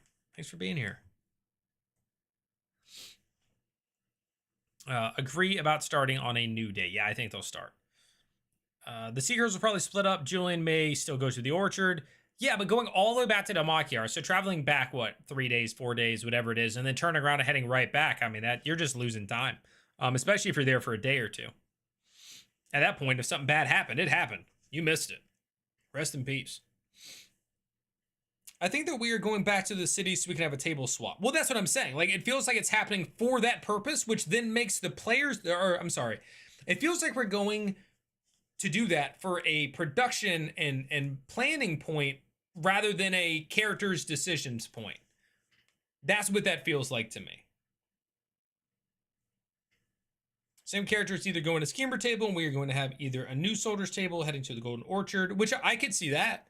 I could definitely see a new soldiers table heading to the Golden Orchard. And it'll be interesting to see what has happened in the many days since this attack was supposed to have taken place over there at the Golden Orchard. But yeah. Maybe Thiazi was trying to interfere with other plans like the David Victor thing, or maybe he was trying to make it summon his own Celestial that Taconis don't control. Yeah, I mean, they've done a good job like teasing us with the idea of what could Thiazi have been doing? What was his ultimate plan? Why was he collecting all of these things? Why was Mara going into the underworld and coming back? Like all of that. Yeah, we don't have those answers. Yeah. We got a lot of the schemers in the prologues, I think. We learned a lot about Hal and Murray and Azuna these last few weeks. Yeah, and that was kind of the point, is get introduced to kind of some of their backstory stuff before we see them on a more consistent scale. So maybe more things will make sense and all that sort of jazz. So it definitely checks out that we got to see them quite a bit when it comes to that.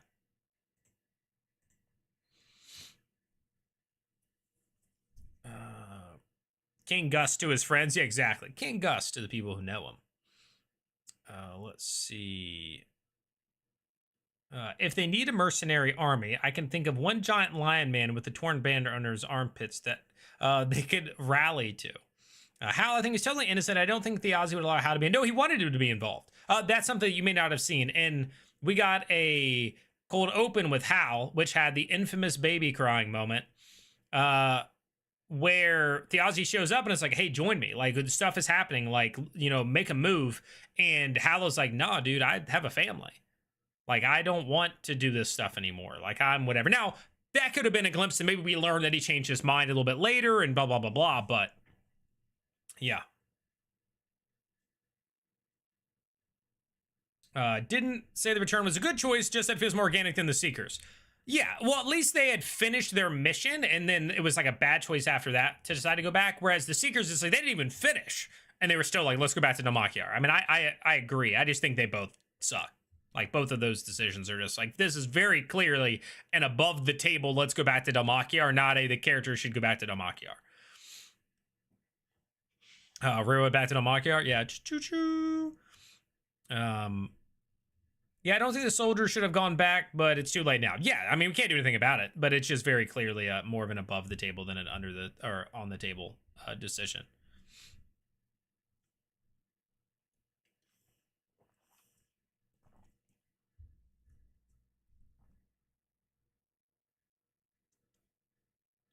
And part of Hal's journey of stepping out from that protection and taking on his brother's mantle and more. Yeah, he's definitely going to come to light now. Maybe it's the Seekers new heading back to the Golden Orchard. Soldiers might be needed to deal with whoever the schemers rile up. Also possible, like the names or the individual groups might be a little different. More recent than yeah, I know that they fought at some point, but I don't know, was that the Torn Banner one or did no? He fought. I thought Hal fought in the War of Axe and Vine.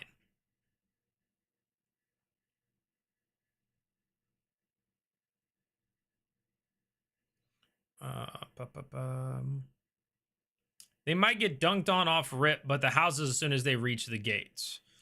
He'd have respected his bro's decision. No. Yeah, we don't know when it comes to that.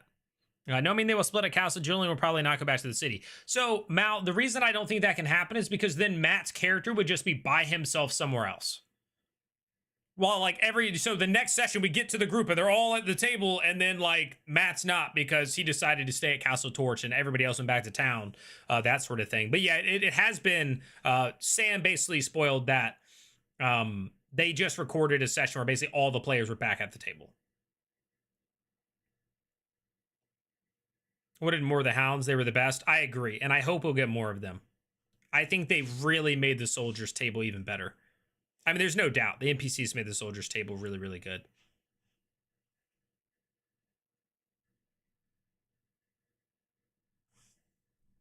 I'm kind of feeling the idea that Thaz was trying to get to the underworld to get his own celestial, maybe because he learned that the Taconis were up to. He went to get the Stone of Night song. Yeah, I don't know if it was to keep it from them or to like do it himself. Eagle Vision says, I thought that Thimble asked the Druid dogs if they could undo the stone shape, and they said no. The Hounds themselves couldn't do it. but they were going to like what is it, the Circle of Seven or the Circle of Stags or something, like a powerful druid circle sort of thing, who are going to be the ones turning every other person back from stone. So yeah, the hounds themselves couldn't do it, but they were basically like, we're going to go to these super powerful people and they'll be able to do it. And then the soldiers were like, no, we don't want to go with you awesome hounds and do that. We're going to go back and have our level 3 friends do it instead. And they don't have the spell that would do it. So.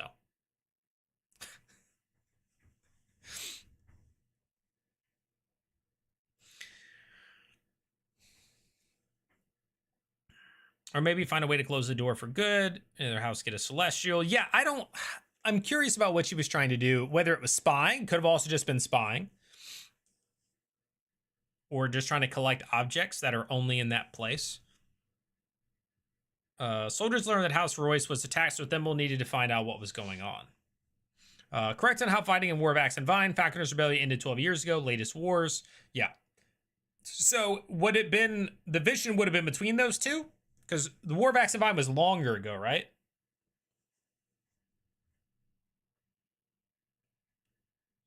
Accompanying King Cuss to Damakier. Oh, I would imagine.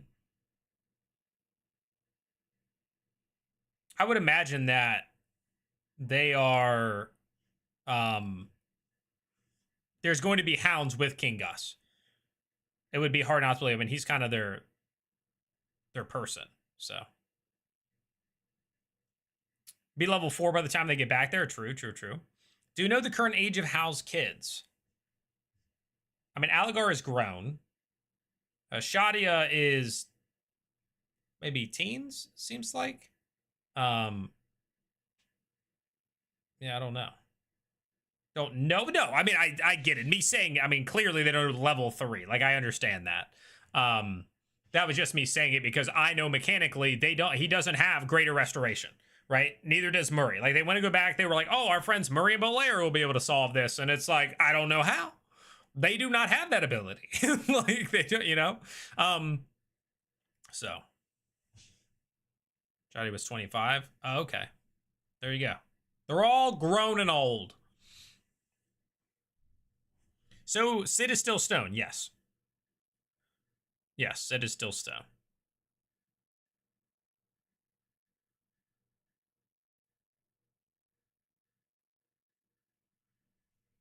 I guess the way Brennan played her, she sounded like she was younger than she is. Theory. Coffin was the way Olbalad was ushering halflings to Underworld. It's a portal, potentially the way Mara was. Oh, I like that. Because they threw something in it, just went, and went. And it was the coffin of Olbalad, the halfling angel of death. So yeah, that's a nice theory. It is a nice theory. Zimmy says that Google says Aligar is 27. He's the oldest child of Hallen Taishaloy. Shadia is 25. She's the daughter of Hallen Taishaloy. And then Hero Fang is 18 years old, and she's Hal's daughter with a different partner named Elodie. That's what Google says. All right. I think they're just going to use the lizard juice and arcane check to unpetrify Sid. Yeah, it's completely possible that they just end up using the unpetrification potion. Yeah, no doubt.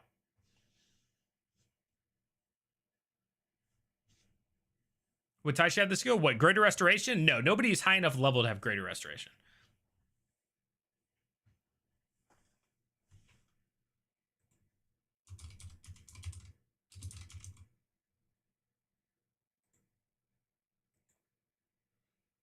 Greater restoration is level 5 spell. So they're quite a ways off. They don't even have level 3 spells yet.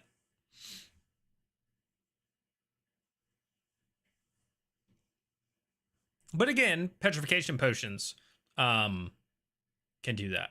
The potion was only for immediately encountering, not out of full petrification. Yeah, so, but no, the potions that they saw, yes, the ones that are already there. But remember, they took parts, and so they may be able to use the stuff that they took from the basilisk to craft a potion.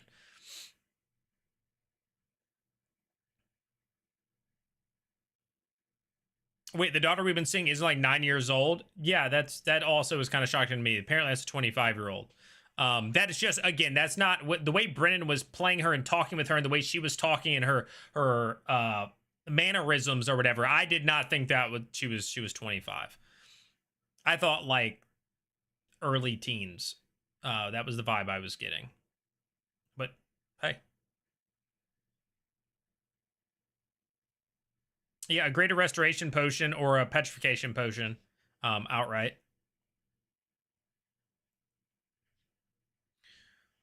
We'll revisit that coffin. I hope so. Denathrin, I really do hope they revisit the coffin and learn some more about it. Oh yeah, and that the mask that was in the coffin as well. Have they made an announcement yet regarding the calamity yet? I need animated. No, they've teased that it could be a movie, but no official announcement and stuff like that. J-Wig says, not related to Critical Role. Any ideas for an encounter for a Loxodon temple? As in, like, they're attacking the temple? Like, people are attacking a Loxodon temple? Or... I thought early teens too, to be fair. Yeah. The Seekers have a remedy and should return around the same time as the soldiers. Do they have the remedy, or is theirs like the other one? No, they got a straight up... I think they got just anti-petrification, so it might be something different. It might be the straight up remedy. Yeah. It felt like the soldiers went through more days than the Seekers did. Maybe I'm crazy. Going AFK again to try to make some chicken strips. Hey, make me some too, man. I want some chicken strips. I'm kind of hungry.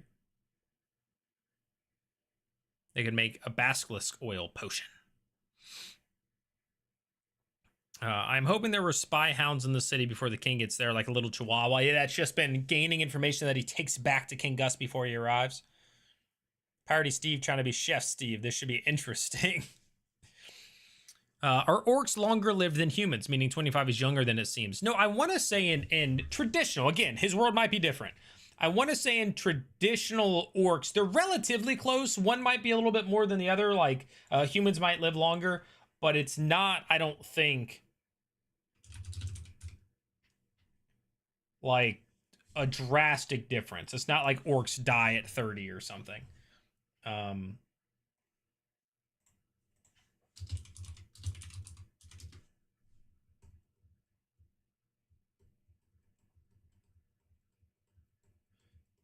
Let's see. Orcs are typically considered adults by 15 and rarely live longer than 75 to 80 years. So it looks like about 80 years. But then this one, a different thing, says that they reach adulthood at 12 and only live to like 50. So I don't know. And again, it just depends on your game. Like there's some canonical lore if you're in like, you know, one of the plays Sword Coast or you know, the Forgotten Realms or whatever. But yeah.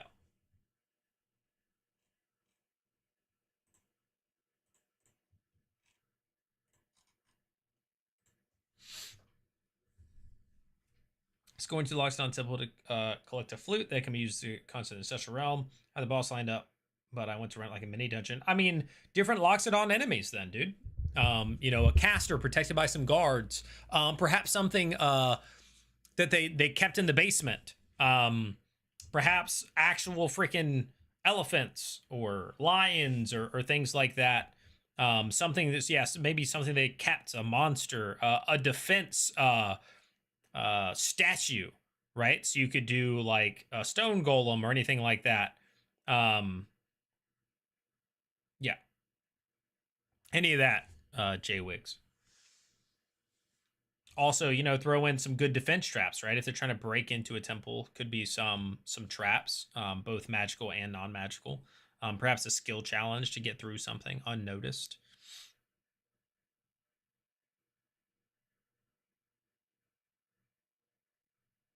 Cutting together basilisk land extraction. I think we used into a restoration potion. Yeah. The timeline is difficult to figure out. I was watching someone earlier that had a theory the petrification potions might have been usable on the demon statues I'm curious why else Brennan would give them out multiple of them. Yeah. Yeah, it could have been. Maybe on the demon statues. There was a campaign 4 timeline that sorts everything out. You can search for it. Nice. I'll try that. Critical Role campaign 4 timeline.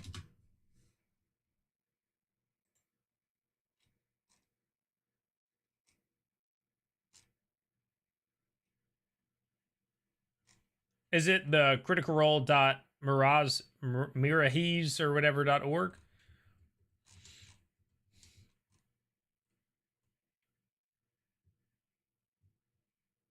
Okay, so according to this timeline, they were at the end of day 3 when we last saw the schemers.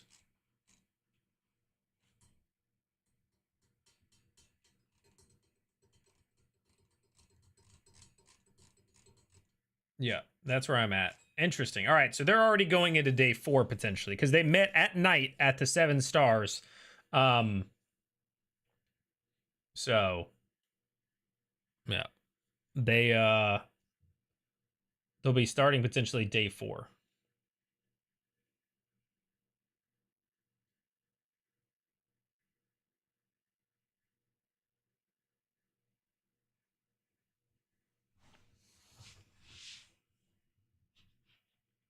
Nice, interesting.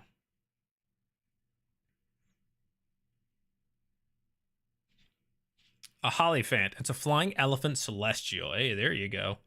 Surprised that Nessa is over a decade older than Julian. Yeah, that was interesting to find out. So we think the team up event they recorded is Killer Chat Feral Angel. I don't know. I don't know. I don't know. I mean, I'm assuming they'll do something together. You know, I don't want to say that it's just them coming together, talking a little bit, and then splitting into new groups. I do think that there may be like a, hey, we're going to do something together thing. Sam also said that it nearly ran 8 hours, but that was somewhat a reference to the person who asked the question talking about their thing lasting 8 hours. But that might not be like that. I mean, that episode isn't going to be 8 hours. It might just mean like they were in the office recording for near 8 hours, which means it's probably 2 episodes.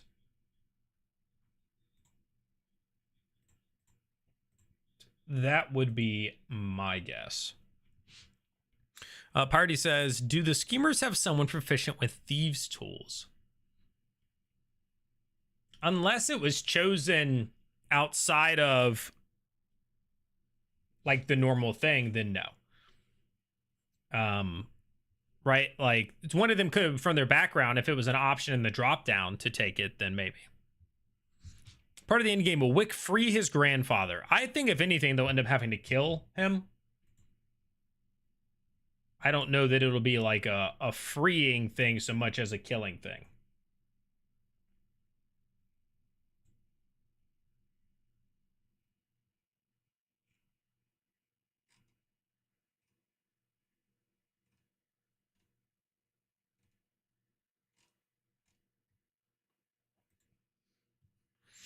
Wait, outside of Critical Role, what D&D? Wait, what do you mean, Grandpa?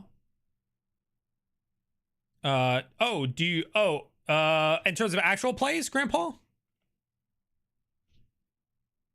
Tasha has developed a tiny version of the high-level druid anti-aging. How might just be so hot he looks 30. I was gonna say, yeah, I think Hal is significantly older. He's probably like 40s, maybe 50s. Keep waiting for the Matt Mercer Theozy moment when Julian brought him down. I expect that scene eventually. Yes, I really want that one. I'm wondering if they're going to give that in a flashback or if that's something that they're going to like allow Matt and Brennan to kind of share with the audience in a different way, like more of like an in the game moment versus a flashback. Picturing Hal trying to pick a lock and failing as badly as Caleb. David says, in hindsight, Brennan really taking a lot of Final Fantasy inspiration. Oh, yeah?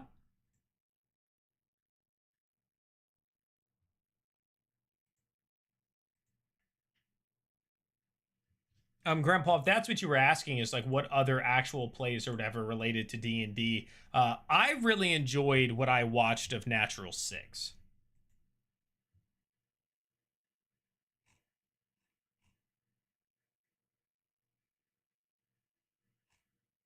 I really, really enjoyed what I saw of Natural Six. Relatively new, in the grand scheme of things. I think about a year and a half, 2 years or something they've been doing it. Um, yeah, year before, and it's good. Yeah, I enjoyed what I saw from that. It starts off, I mean, it's still interesting, but like they have, you know, a player or two or three that are kind of new to D&D, so there's a little bit of like, you can tell some teaching early on and trying to figure some stuff out, but the storytelling is good. The voice acting is great. They have several good voice actors, like quality. You know, Ben Starr is in that one. They have Doug Cockle, who is the voice of Geralt in The Witcher. They have Alex. I can't think of people he voices, but he voices a lot of people in games you've probably played or heard of. Yeah, they have a lot of folks. Yeah, a Natural Six, and it's fun. It's a game that also feels like a D&D game. Like watching it, I felt more like this feels like a Dungeons and Dragons game. And the DM is good. Like he's quality. They have good banter, good interactions. Alex plays a fantastic character in terms of like he's into the character when he's playing the character, and it has it's all fun. And they banter really well because they're British. And so yeah, I don't know.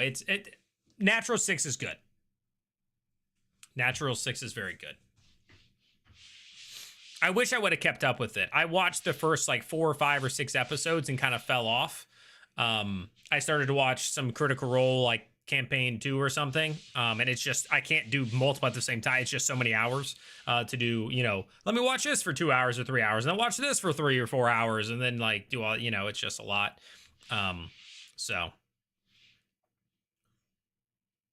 but I enjoyed the Natural Six. Again, it felt more like a D&D game to me in a lot of ways than campaign 4 has felt so far, to be honest.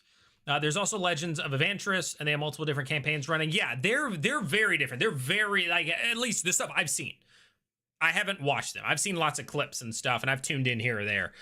They're much more silly, goofy stuff. But I could be wrong. They could also have very serious, dramatic moments, and they have a bunch of different campaigns, like a bunch of different campaigns. So it might be this campaign is this vibe, and this one is that vibe.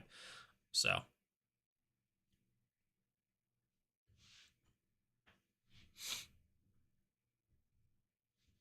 also, hello, Spooky Page. But yeah, so those are other actual plays that can be watched. And there are many more out there that I've heard of. But I can't say that I've seen them, so I can't give you my personal, like, I really enjoyed this. Whereas I did enjoy Natural Six, and I see their clips and stuff on TikTok and whatever, and every now and again I'm like, man, I should try to watch that and catch up, but it's just so much. I've been watching Blackwater's campaign 2 right now. That's very fun. Blackwaters. I don't think I've heard of that.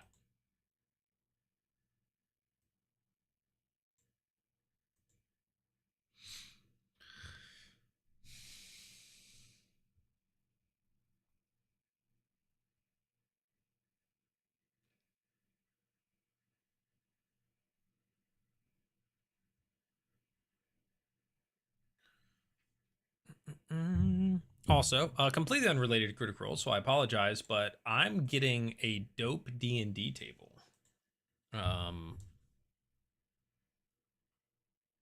One second. I can try to say what it is.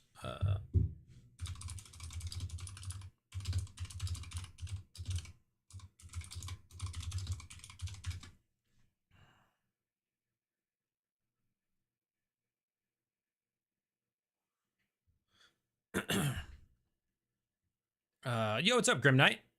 Venture Forth and Bards of New York are very good. I enjoy Natural Six as well. Yeah, I've seen some Venture Forth. I haven't seen Bards of New York. The clips I've seen at Bards in New York, it is very much a drama more than a D&D game, but that's just the clips I've seen. Like it's one of those ones that feels like it puts theater performance over everything else. But again, that's just clips I've seen. I don't know.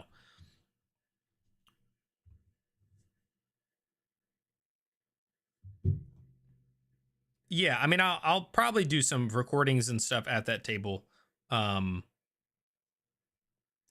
I'll just message it to myself. But basically, it's the old table at the guy's house that I played on Saturday. He bought a new custom table, the seats 8 and all that jazz. It's cool. It's cup holders and big, recessed part in the middle and all that sort of stuff. So I was like, "Would you sell your old one?" He was like, "Yeah." And so I'm gonna get that and the chairs and all that sort of jazz. Um,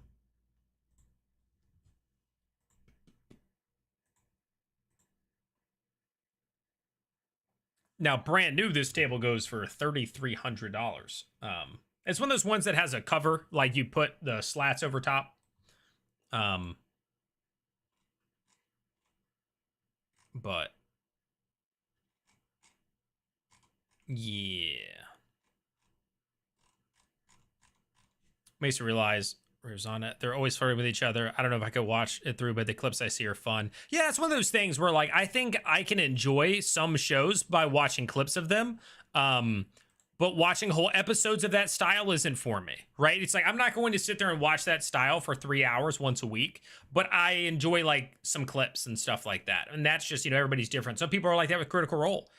I know a guy who watched a good amount of Critical Role, and he got to a point where he was just like, there were too many dramatic moments, too much. There was crying and there was all that. He was like, that stuff isn't for me. Like I enjoy the stuff, but there's also just, I don't want to watch people cry at D&D tables. I don't want to like those sorts of things. And so he was like, he tuned out, he stopped watching, but everybody does their own thing. So people like what they like. Some people, they loved the parental relationship that we saw with Taisha and her kids and Hal and his kids, and others were like, nope, not really into it. Bars is great, but it is heavy homebrew heavy. Okay, Spook, you watch a lot of actual plays, Paige, huh? Grace Ann Writing says, I like the Seekers, but I wish they had maybe another episode to give them time to breathe. Like the campfire scene the soldiers had, a version of that would have helped a lot. I agree. I totally agree. And that's something I saw basically everybody kind of had that same thought, that the ending was a very abrupt and it just didn't fit. And when you compare it to the Seekers ending, where they had like an outro sequence, they had a whole outro sequence to kind of hash through things, make a plan, talk about stuff.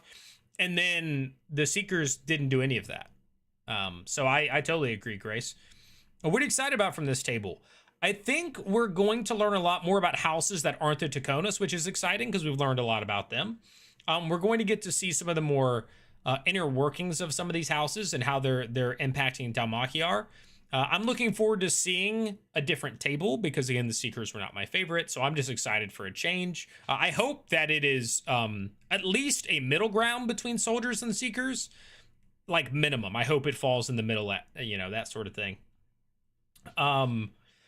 What else am I excited about with them?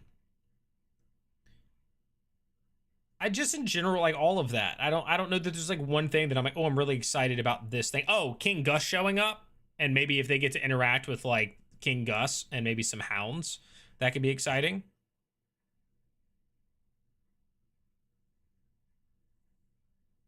Do we encounter another Kurzenblad? Do we get yet another Kurzenblad? That's a good question.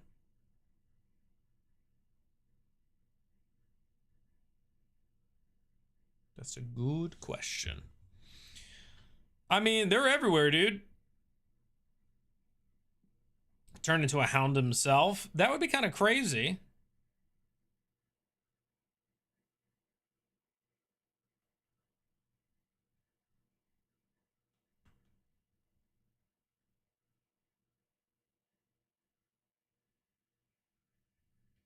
It'd be kind of crazy.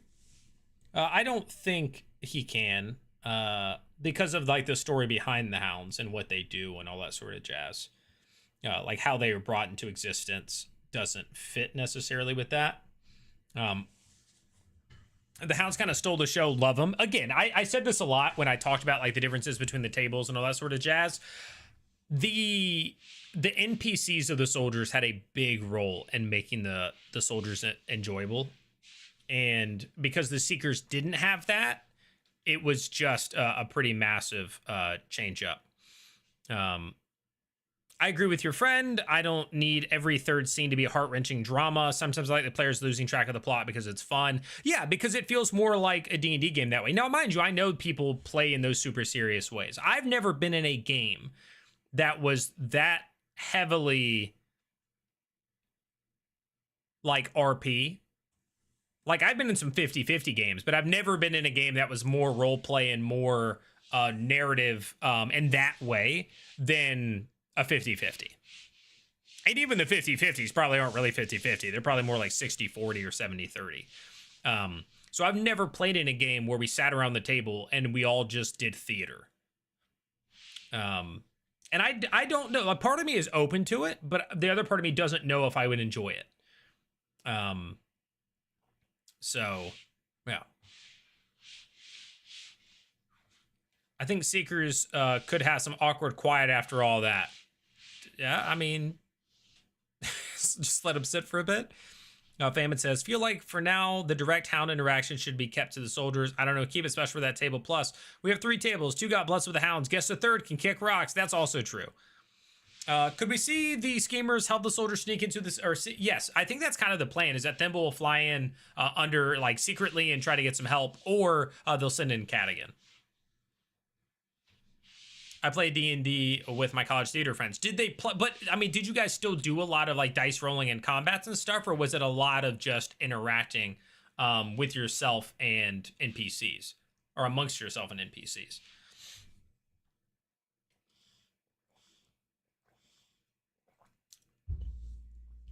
Anyone know why the stream starts an hour earlier? Does it always? Do they always kick it off an hour early? It's probably to get build up of viewership.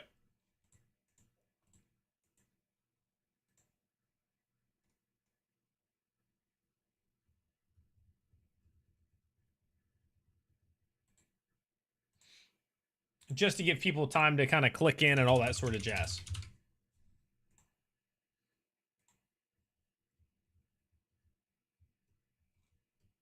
Wait, you said stream starts an hour earlier, but it's not, right?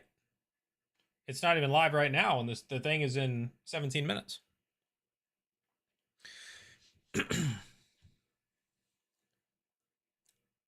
Oh, if you mean like it started in, oh, if you're somewhere else, yes.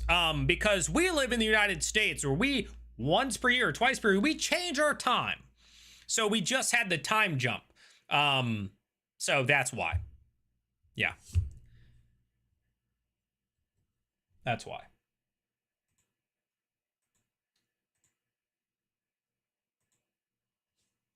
I was confused about what exactly you were asking.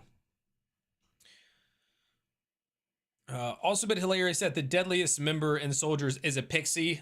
Yeah, well, there's been over it a lot. There are a couple reasons for that, about the abilities that are being used and what they're granting. But also, rogues are pretty good at low level. You know, when everybody else is swinging a sword for 1d8 and you're able to do 2 attacks, and if you took like a feat or something when you hit 4, or even if somehow you got it before, to get like dual wielding and stuff, and you do a lot, and she's doing even a lot more because she's adding that damage to her second attack as well. Because her dex is a +5, it's a lot of damage. Should check out the DM I fired off earlier this week. I'm a Canadian teacher who uses D&D LARP, MTG style cards, and so on to reach my crib. That's dope. That's super dope, Mr. Herbert. I feel like I've seen that quite a bit, or more often now, as people are trying to use D&D and stuff. There's therapy, TTRPG therapies. There's stuff they're using in the classroom. I know another guy, Deadlifts and Dungeons, or Dungeons and Deadlifts on TikTok. He teaches and he tries to bring D&D stuff in, and I think he leads a club as well.